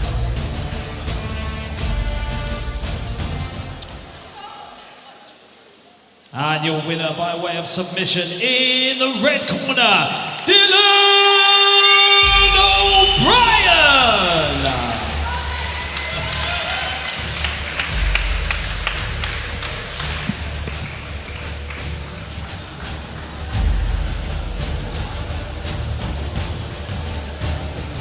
Get that on the right way. Dylan, what a win there. Just talk us through that performance.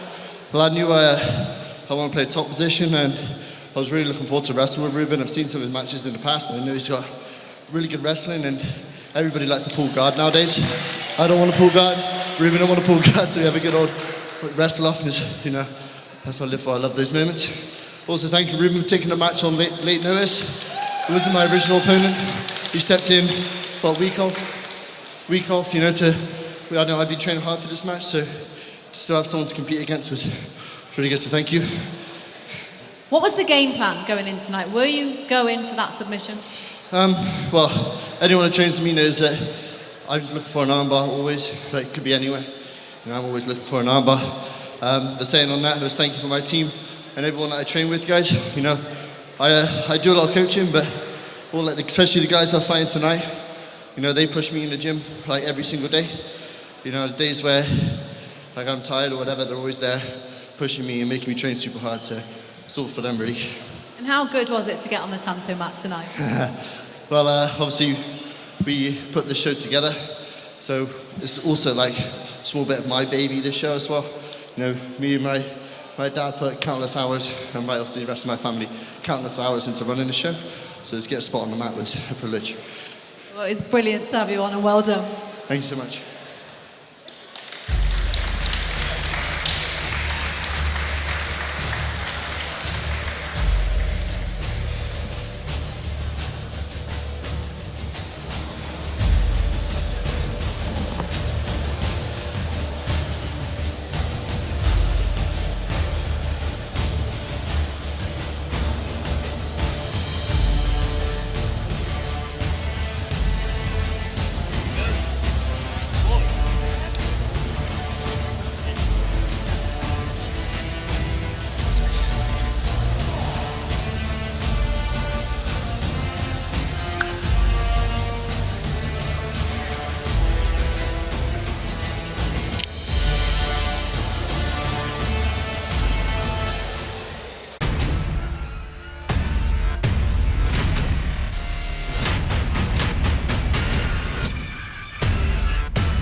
Next up on the Tanto mat, we have Ash Gibson versus Mark Hibbert for a super heavy bout.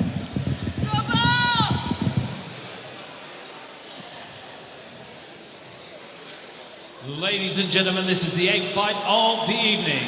This will be a male no-gi, minus 100 kilograms, super heavy. Introducing first, fighting out of the blue corner, representing RR Brazilian Jiu-Jitsu, Mark Hibbert.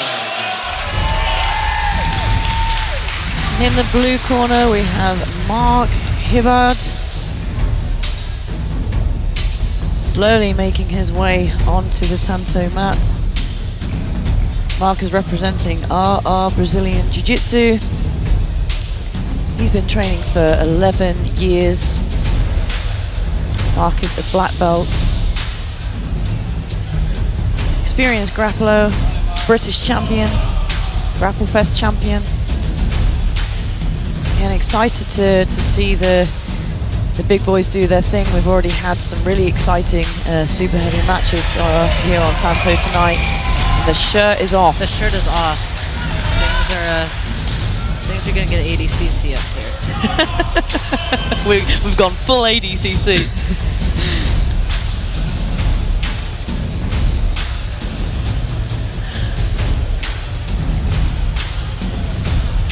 She's such an IBGF nerd, guys. And introducing second, fighting out of the red corner, representing Roger Gracie Bristol, Ash Gibson! And his opponent, Ash Gibson. Ash has been training for 10 years. He's a brown belt. Ash is very active on the competition circuit. I believe we're going to be seeing him on the next Polaris. Yeah, we're going to see him fighting on Polaris. My research is correct. Yeah, very much a footlock specialist. Generally a good all-rounder. In charge of the action, Marcelo Cooper.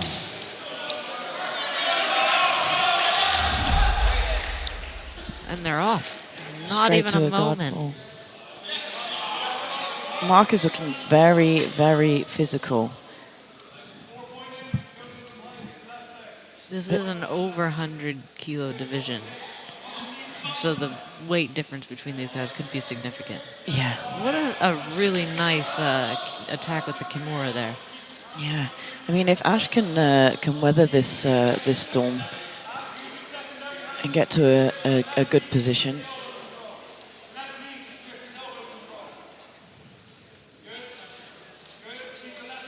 He's pulled guard, obviously, to get to his leg lock game, but Mark's done an incredibly good job of getting to this Kimura trap position, and Ash coming up on top. Nice patience and just waiting for the moment there. Yeah, I am wondering what the weight difference is here. It looks significant. It looks significant, and I mean, Mark is. Ash is sometimes kind of floating. There's 10. Okay, so we've just had some information between these two, and there is 10 kilogram difference between these two fighters. It's like a and Ash asked for this match specifically. Ash is in on that leg. We'll see if Mark is able to maintain the distance. I mean, Ash is going in on this foot. I would not be playing dueling footlocks if I were Mark here. Ash is much closer on the hip.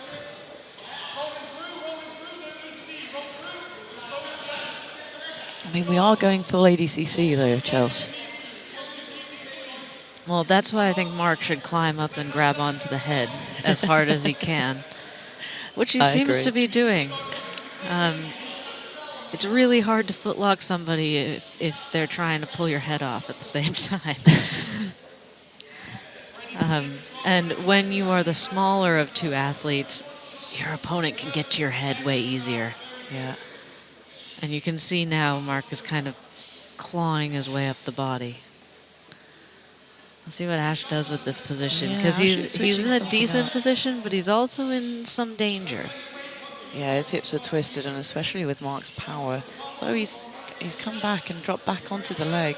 He's got some bite on that heel, but maybe he's using it to come up. It's going to be hard to get that takedown, but very hard to tackle a mountain.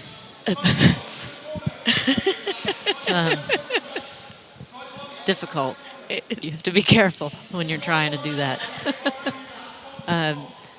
So if I were Ash here, I'd be trying to maybe sit back to my guard. He's not in a great position to continue the takedown. I like this grip that Mark's using over the back on the foot. It's a really effective way to kill the drive. Yeah, I can't quite see where Ash's I can't see where Ash's hands are, but I would definitely be trying to sit back to the guard here. There's just not really any further driving that can be done. Yeah, and the first part of the bout has gone to Ash. Referee decision, red. Which, he did have some good leg attacks. Again, Mark's a little bit high here. I'd like to see Ash kind of come up and I wonder get if his that's own back because attack. Mark is maybe used to fighting slightly taller athletes. People, maybe, yeah. But look, maybe he's coming in for the Kimura. I think he's also had some success with that Kimura trap. So. Yeah. Again, we're seeing some jiu-jitsu from these guys that doesn't look like big man jiu-jitsu. No. It is very technical, and it is like guard play heavy, which is really nice to see from some of these bigger divisions. Yeah. I think these days, I think larger players are, really utilizing the guard more. I think they have to. Yeah. Because there's just more depth like they in have. the divisions. Exactly that. But it is nice to see it happening. It really is. Yeah. We don't. Oh, there's beautiful. The Kimura. Nice escape from Ash. You know what? Ash has done a really, really good job of bringing the knees to the shoulder in order to get his guard back. Really good guard retention here from Ash. He needs to be careful with the stack, and he's got his knees in, frames up. I think ignoring that triangle was a very wise decision. That was almost a trap to see if Ash would shoot the triangle so that the pass could happen. I mean, don't triangle a mountain. Yeah, don't tackle it either. Just don't. Mountains don't belong where they are.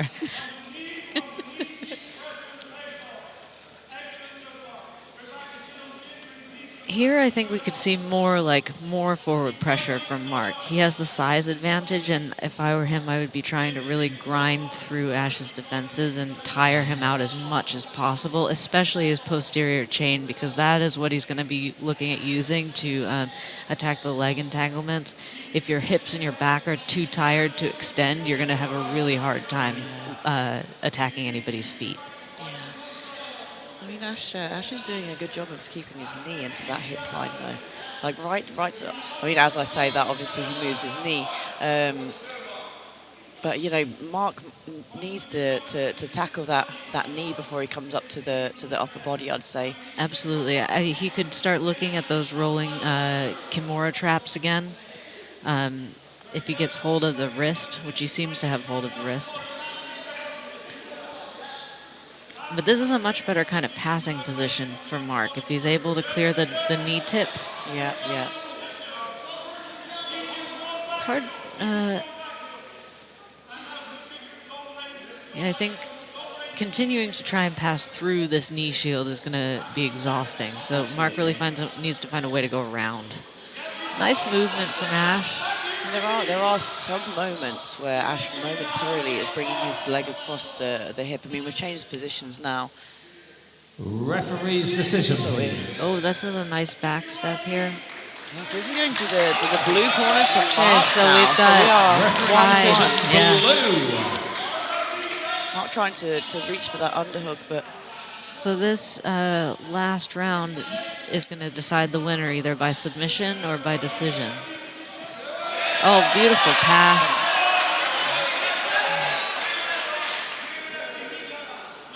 This is a nice position for Mark. I would just hold this here and really try and cook Ash as long as possible.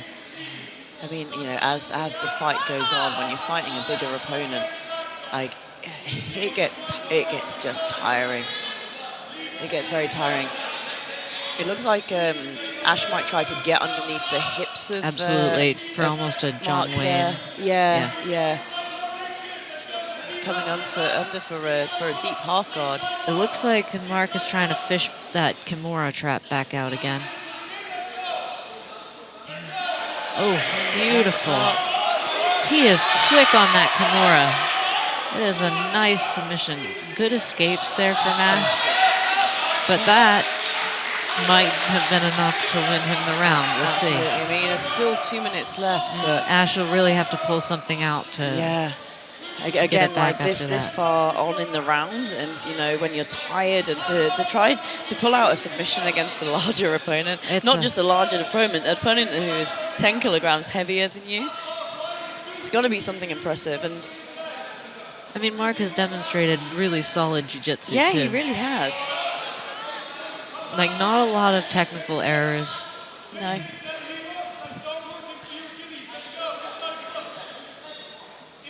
You know, it's great to fight a bigger opponent when they aren't good, but it's very different fighting a larger opponent who's also very providing good. you a technical match. Yeah, or a footlock attempt here from Mark.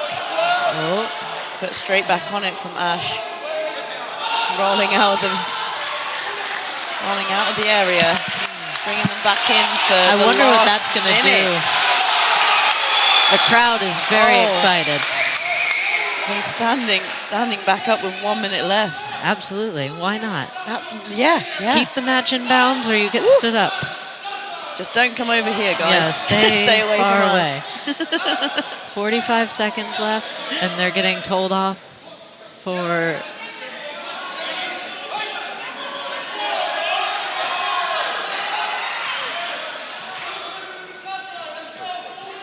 I think there really needs to be a significant submission attempt from Ash here.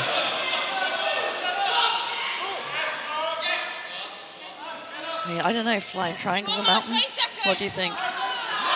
I think triangling any kind of large man like this is a very bad idea. That's why the jiu-jitsu gods invented omoplatas. Flying omoplata, Ash, come on. This is a great way to finish this match for Mark. That was a really good match. Exciting match. That was very exciting. let's see the replays, please. We had a couple of really, really solid Kimura attacks here from Mark. Yeah. And equally some very, very good escapes and some good reactions from Ash. Very nice pass here. Good use of pressure in the appropriate situations. Yeah, again, you can see Ash just using nice escape. Yeah, really, really small adjustments to escape Mark's attacks. Really great bound.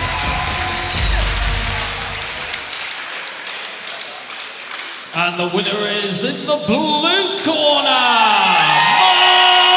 Mark Hibbert. Your winner, Mark Hibbert. But you got to give it to Ash. Oh man, what a great match! What a warrior! That was really, really a fantastic match.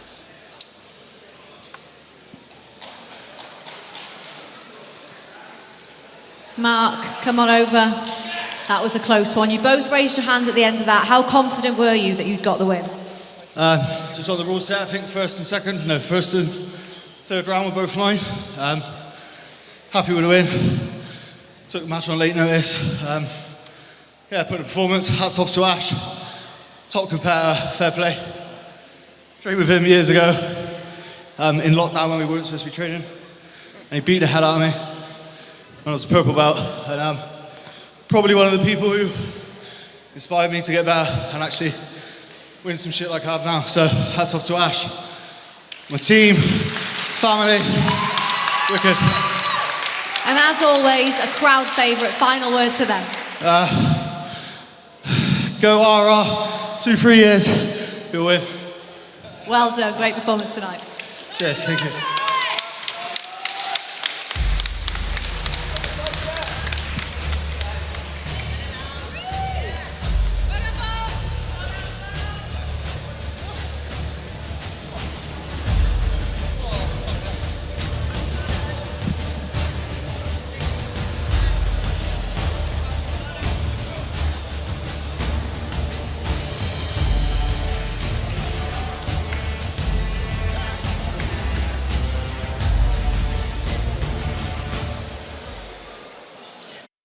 The battle lines are drawn. Polaris 34, where history meets destiny. A year of rivalry comes down to this. Team Europe versus Team Asia and Oceania in the epic squads final. Plus, Helena Cravar hunts revenge against Suleiman Lowenthal, and Fionn Davies looks for the perfect send-off against Margot Chicorelli. 2 world titles, a championship-winning squad, one unforgettable night at the Lighthouse in Poole. Be there live, November 1st. Get the tickets now.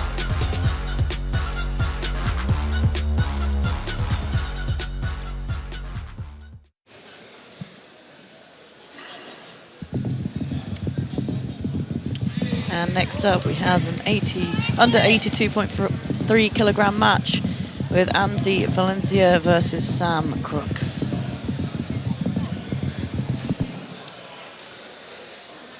Ladies and gentlemen, this is the 9th fight of the evening. This will be a male no-gi, minus 82.3 kilogram middle. Introducing first, fighting out of the blue corner, representing Flow Martial Arts, Sam Crook! And in your blue corner is Sam Crook. He's fighting out of Flow Martial Arts. Sam has been training for 16 years. He's a 2nd degree black belt. It is hard to go to a competition in the UK and not run into Sam.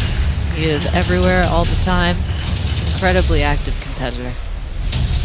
Yeah, Sam is a 10 times British champion, ADCC British Open champion, and as Chell says, very, very active on the scene.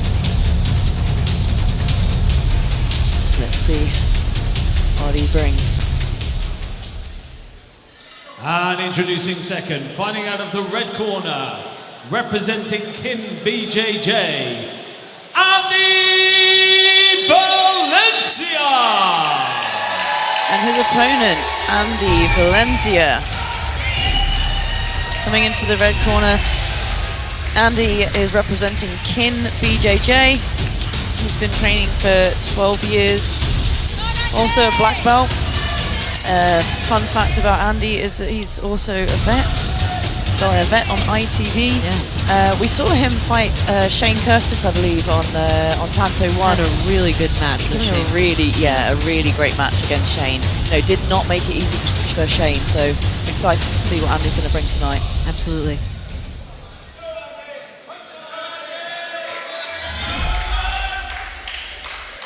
Sam straight to the guard pull, not shocking. Very typical, likes to play off his back. Andy tipping him over. Looking for an esteem lock, maybe? Yeah, maybe. Apart from the foot isn't really across the body, so... Yeah. Maybe looking for a Aoki, could be. Yeah, with Sam coming through for his own leg lock attempts, using it to come up to pass. Happy to swap positions here.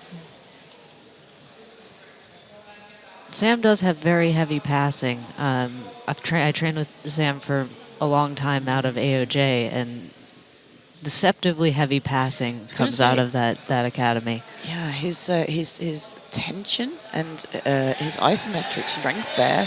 We're looking for a buggy choke. Let's see if Sam makes Andy eat a knee. There is no real buggy choke threat here at all because you can see how free Sam's head is from his shoulders. There's just no choke threat there. Yeah. As falling back for the footlock makes you twitch, Giles. Buggy chokes make you twitch. Yeah. Understandable. Yeah. I mean, so does the falling back for a footlock, but I feel like that's definitely more of a P for you than. Yeah. It's me. Oh, infuriating. Yeah. This is, again, just very, very typical of kind of AOJ style passing and top control, where you see this almost knee on belly position used to block the hips and the leg posted far as a way to create power and drive into the position. And the very, very heavy crossface being used just to stop the turtle from happening and not a whole lot else. It keeps the energy from being burnt too heavily there. Yeah. I think we're going to see Sam move towards maybe north-south here to kill that knee shield, or potentially towards the leg drag. He has to get his hips past the tip of Andy's knee, which Andy's going to either try and use to buggy choke Sam or recover his guard. Yeah, he comes over to the leg drag, as you were saying, Chelsea, but controlling that knee, potentially continue to make space, maybe to come up to the knee on belly eventually. Like quite often people will use that forearm across the hip, right, to kind of keep the hip still and get in front of that near side leg to come up for the knee on belly, which it looks like he's doing now, very, very slowly, very controlled. Yeah, I think it looks also like Sam's isolating out Andy's elbow and shoulder from his ribs, which can be used later to start attacking arm triangles, arm bars, anything from that top position.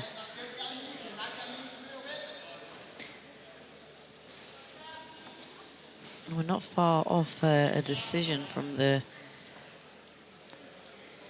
I like how tight Sam's being here. Andy keeps trying to lift his hips to recover, but Sam is just on him like a koala. There's just no space in between the two of them to recover. Please. So yeah, here. Referee decision blue. As you'd like to expect, Sam's got this first round decision. I'd like to see Sam, start to use some of these positions to separate the elbows out from the body and start to work in some attacks. He's doing really good positional control, but there haven't been a lot of attacks yet.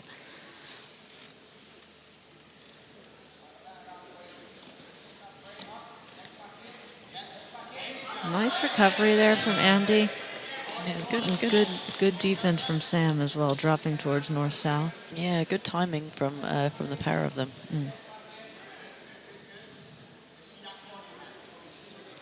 I mean, as we were talking about earlier, Chelsea, you know, sometimes when we're competing, you know, there can feel some kind of danger. Yeah. You know, you might not be able to see it as a spectator, but, you know, Sam might be able to kind of feel Andy ready to get out, ready to explode, or maybe he's got some kind of, you know, I do like this like low posture. We haven't seen a lot of this kind of smothering top pressure. There's been a lot more space in a lot of our matches, and it's interesting to see this kind of heavy top pressure. And you know, and Andy can really create some good space, and he does it with really good timing. Yeah. The problem is that the single hip escape to get back to a guard just allows Sam the opportunity to pass again. He needs 2 or 3 of those movements to set him back to a better spot. Yeah. And every time Sam gets close like this, Andy has to burn more energy to, you know, keep him from passing, essentially. Yeah. There we go. So this is better. This is now great. Now the reset is better. Yeah, so we've got rubber guard. Oh my goodness! We've got full-on Masters rubber guard. I was not expecting this. I'm not surprised. Although didn't he? I think he did this against Shane as well. Yeah. Against Shane, yeah. I think that that Andy has the potential here to be looking at attacking the arms. You've got both Tarika Plata and Barata Plata setups that can happen from these kinds of positions. You got whizzer arm locks with an overhook, because he's got the Sam's elbows separated entirely away from his body. Makes it hard to do things like triangles and stuff, but there's lots of other setups instead. You may see a Nogi omoplata. Yeah, that's kind of what I was hoping for. We haven't seen a Malta triangle yet. No, I know. The ladies are our last hope. And here we go to Sam Crook again for the decision for the second round. So Andy really has to pull out a submission here in order to get the win. Sam also runs the risk of getting stalling calls here because he really is not doing anything. The guard is open and Sam is just holding. And I think that we are likely to see a stalling call very quickly here. Our referee is hovering, looking as though...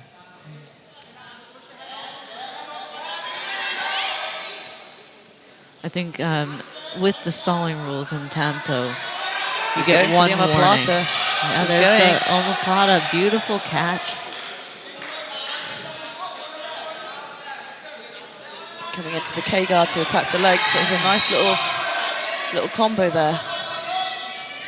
Going into the footlock. This is a lovely sequence of attacks, but Sam just managing to keep that leg in. He does have very long legs and he has a very flexible guard. It makes it difficult. Now dueling leg locks. It's a leg lock shootout. Leg locks at dawn.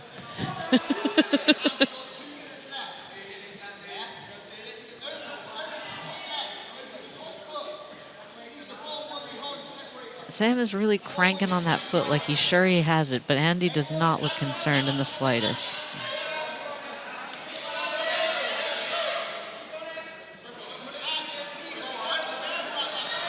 And we have 90 seconds left in the round.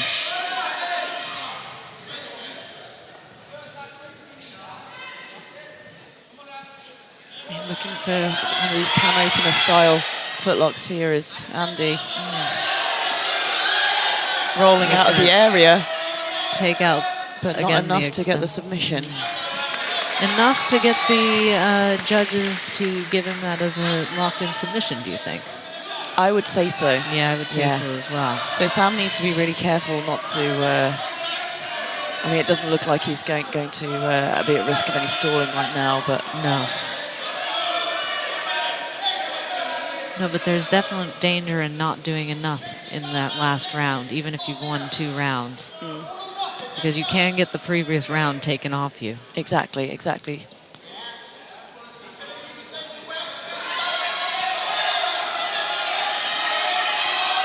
Sam needs to be careful, those long legs. Oh, He's got his nice own knee bar there.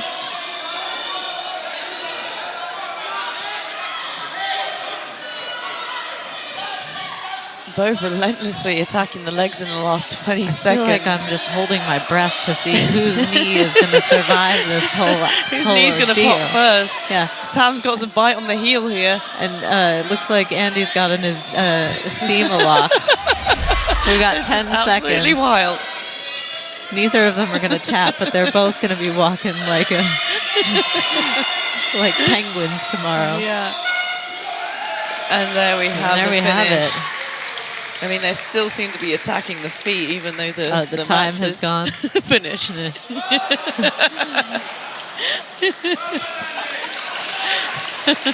don't think the referee heard the bell.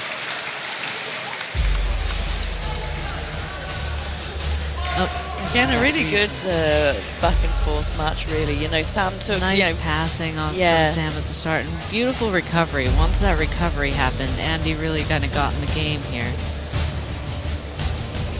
Yeah, I really like the sequence of attacks here. Yeah, that was an absolutely brutal attempt on the foot.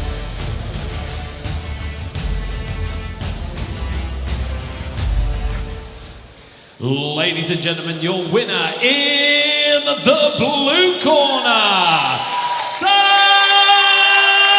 Crook.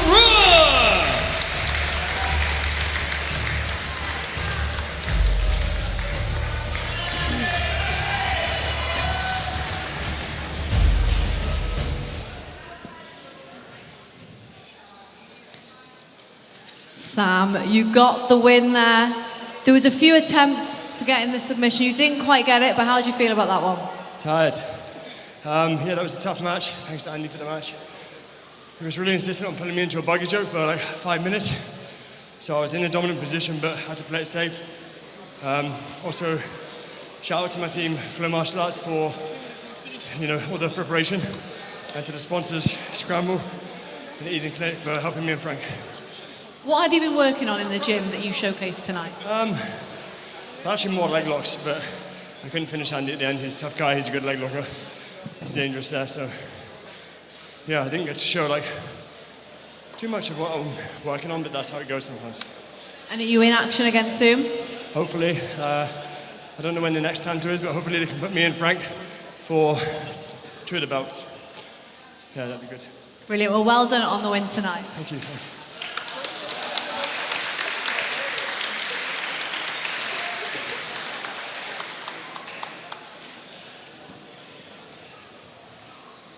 Okay, we've just got a bit of news to say. Our main event this evening, featuring Cormac Anderson, unfortunately, due to an opponent illness, that fight is now off. So, Cormac, if you could just come to the mat, he's still here this evening.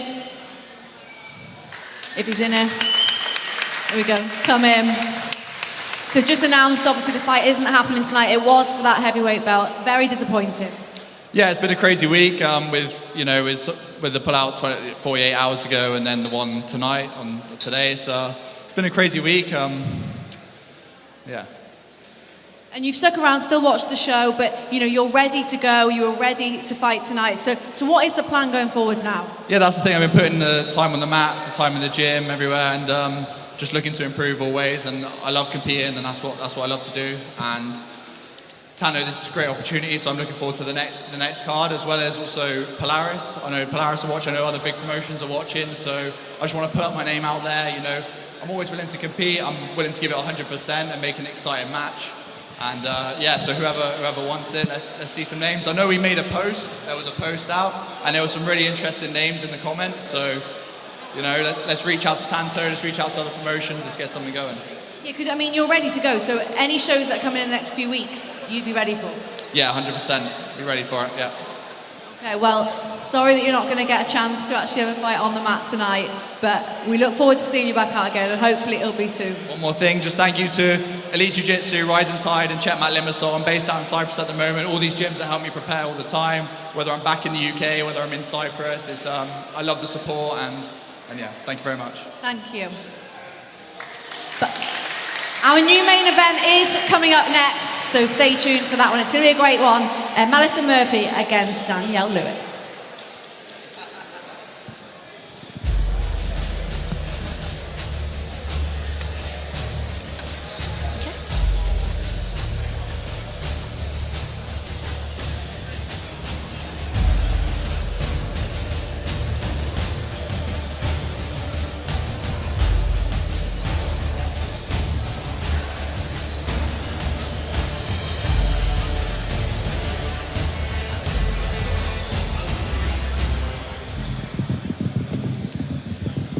Next up, we have our title match, Madison Murphy versus Danielle Lewis.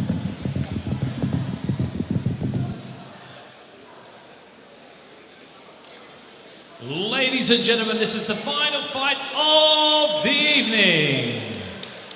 This will be a female no-gi, minus 69 kilograms, Tanto middleweight title fight, scheduled to last 10 minutes. Introducing first, fighting out of the blue corner, representing Grassroots Academy, Danielle Lewis. Coming into the blue corner, we have Danielle Lewis making her way in to fight our under 69 kilogram title match bout. She's been training for 5 years, purple belt. AJP world champ, British champ. I believe we saw her at the last Tanto as well. We saw her at the last Tanto. And Enyo. And Enyo.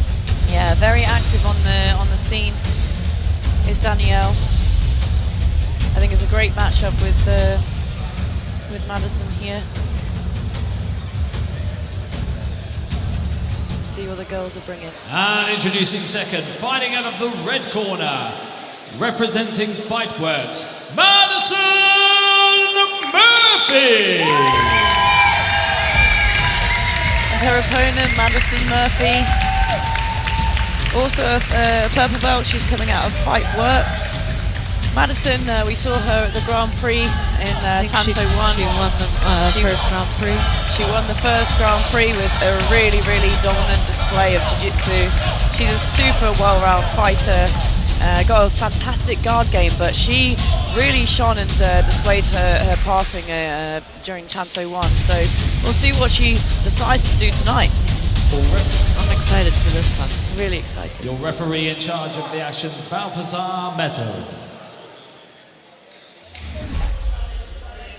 Straight to the guard pull for Danielle goes to the pull. Madison goes for the face palm. And here, this is a thing with well-rounded fighters, you know.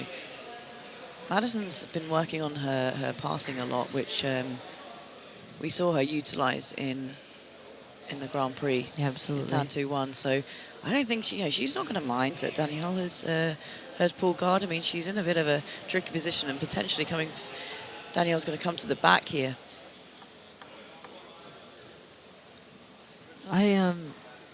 I like the way that Danielle's keeping both her knees inside.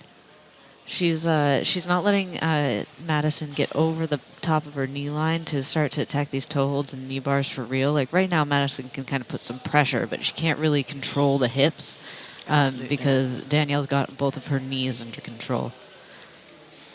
I keep thinking Madison's going to step hard towards a knee slide. We'll see if that's the passing that she chooses to do.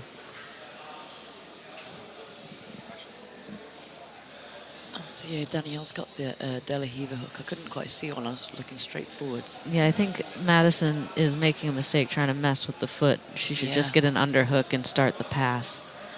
It's very hard to hold the heel in no-gi. This face push is getting progressively more aggressive. We've got to be careful here. Madison's at a very tricky place, a very risky place here. Danielle can either only take the back or come up to the top. Danielle gets towards the hip line there and manages to keep that leg off the floor. This is, yeah. There, she uses it to come up. Danielle is quite long for this division, I think. She's got very long legs and arms, so we're going to see some of those kind of trickier guards, octopus guard, things that kind of attach you to the body and let you climb your way around the hips.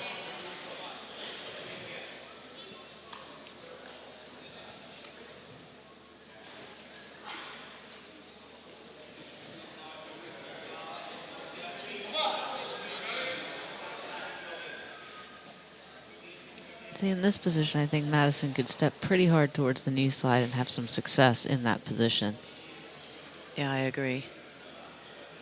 Kind of switching it from side to side, right? As exactly as you'd want to do in these kind of headquarters style situations. You know, it could be that she's not quite confident to go over to those. Oh, straight into an armbar. Nice read on that pass. Danielle reacting, coming up to the top, but Madison shooting for a triangle. And as I said, Leo, Madison's really, really dangerous off of her back. She does appear to be the slightly smaller athlete here. I'm not sure how much of that is just height. Okay, perhaps going to use it to... She's tightening it up, but she's going to use it to come into an armbar, maybe. It's a good triangle. The position is there. Yeah, maybe she'll switch it into a Riccobono. I don't know. I think the position is on. It looks tight.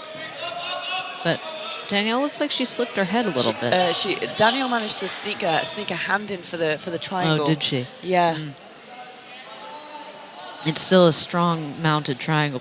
Hey, we got a mounted triangle. Mounted triangle. Come on, Madison.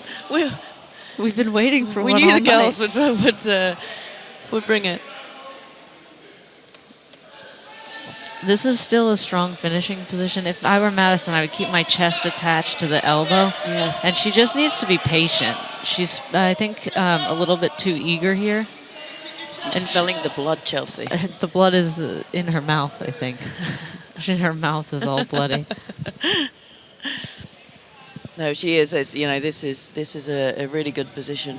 Madison, you know, there is, like you say, Chelsea, there's no need to rush it here. But I would like to see her get closer towards the wrist, slowly, progressively getting closer towards the wrist. Yeah. I think the danger here is actually that Danielle slips her head and immediately starts moving with some speed. Yeah, maybe a wrist lock. A wrist lock. I think we might see an Americana or mirror lock variant here. Still, Madison is just kind of locked onto her.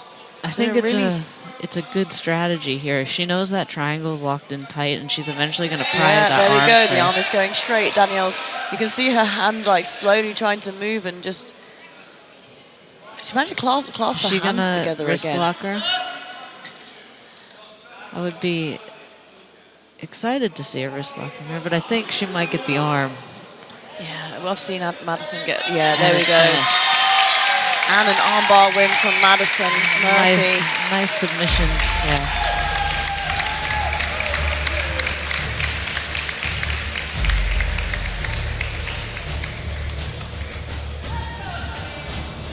There we have that nice sweep from Danielle, but just scrambling back on top. Yeah, managing to scramble up on top. There's that attempt of the armbar.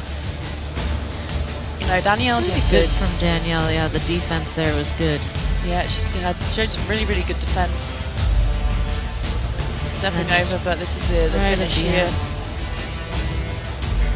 Really good display. Ladies and gentlemen, with the referee's stoppage, for your winner by way of armbar in the red corner, Madison Murphy! Another win for Madison. She is killing it.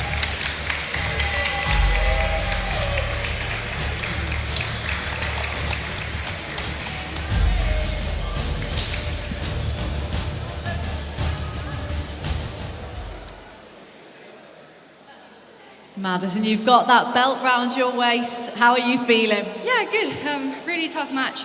Danielle's got such a tricky guard, so a few moments there I was like, oh, I'm in trouble. But yeah, really happy. Wouldn't be possible without everyone who's come here to support me tonight, so thank you all so much. And you have ended up being the main event this evening. Did that put any pressure coming out? Yeah, I was going to say no, but it definitely did. Just because Simon and everyone at the Tanto team do such a great job for giving us these opportunities, and as my job, I just want to get as many eyes on this. So being a main event comes with a performance, and I hope I did that. Yeah, and you ended the show in style with submission as well. Was that the plan going into it? Yeah, I mean, I've got a terrible guard, so I don't know how. That was not my game plan of action. Everyone knows I like to get on top. So to be honest, it's nice to show a different side to my game, that I can play bottom as well, even if I wasn't preparing for that. So yeah, it was good. And final question, how are you celebrating? I think an early night. I think food, early night, and yeah, looking forward to going back to the gym tomorrow, being able to celebrate with all the people I train and coach every day. Brilliant, well done. Your new champion. Well done, Madison. Thank you.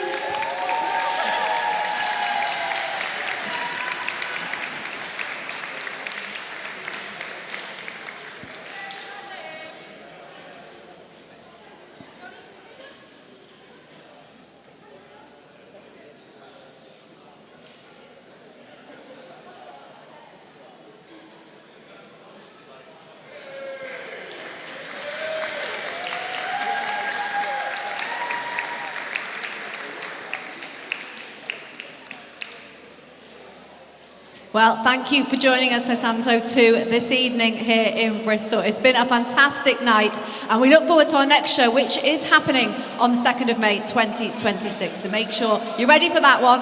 And from us here in Bristol, good night.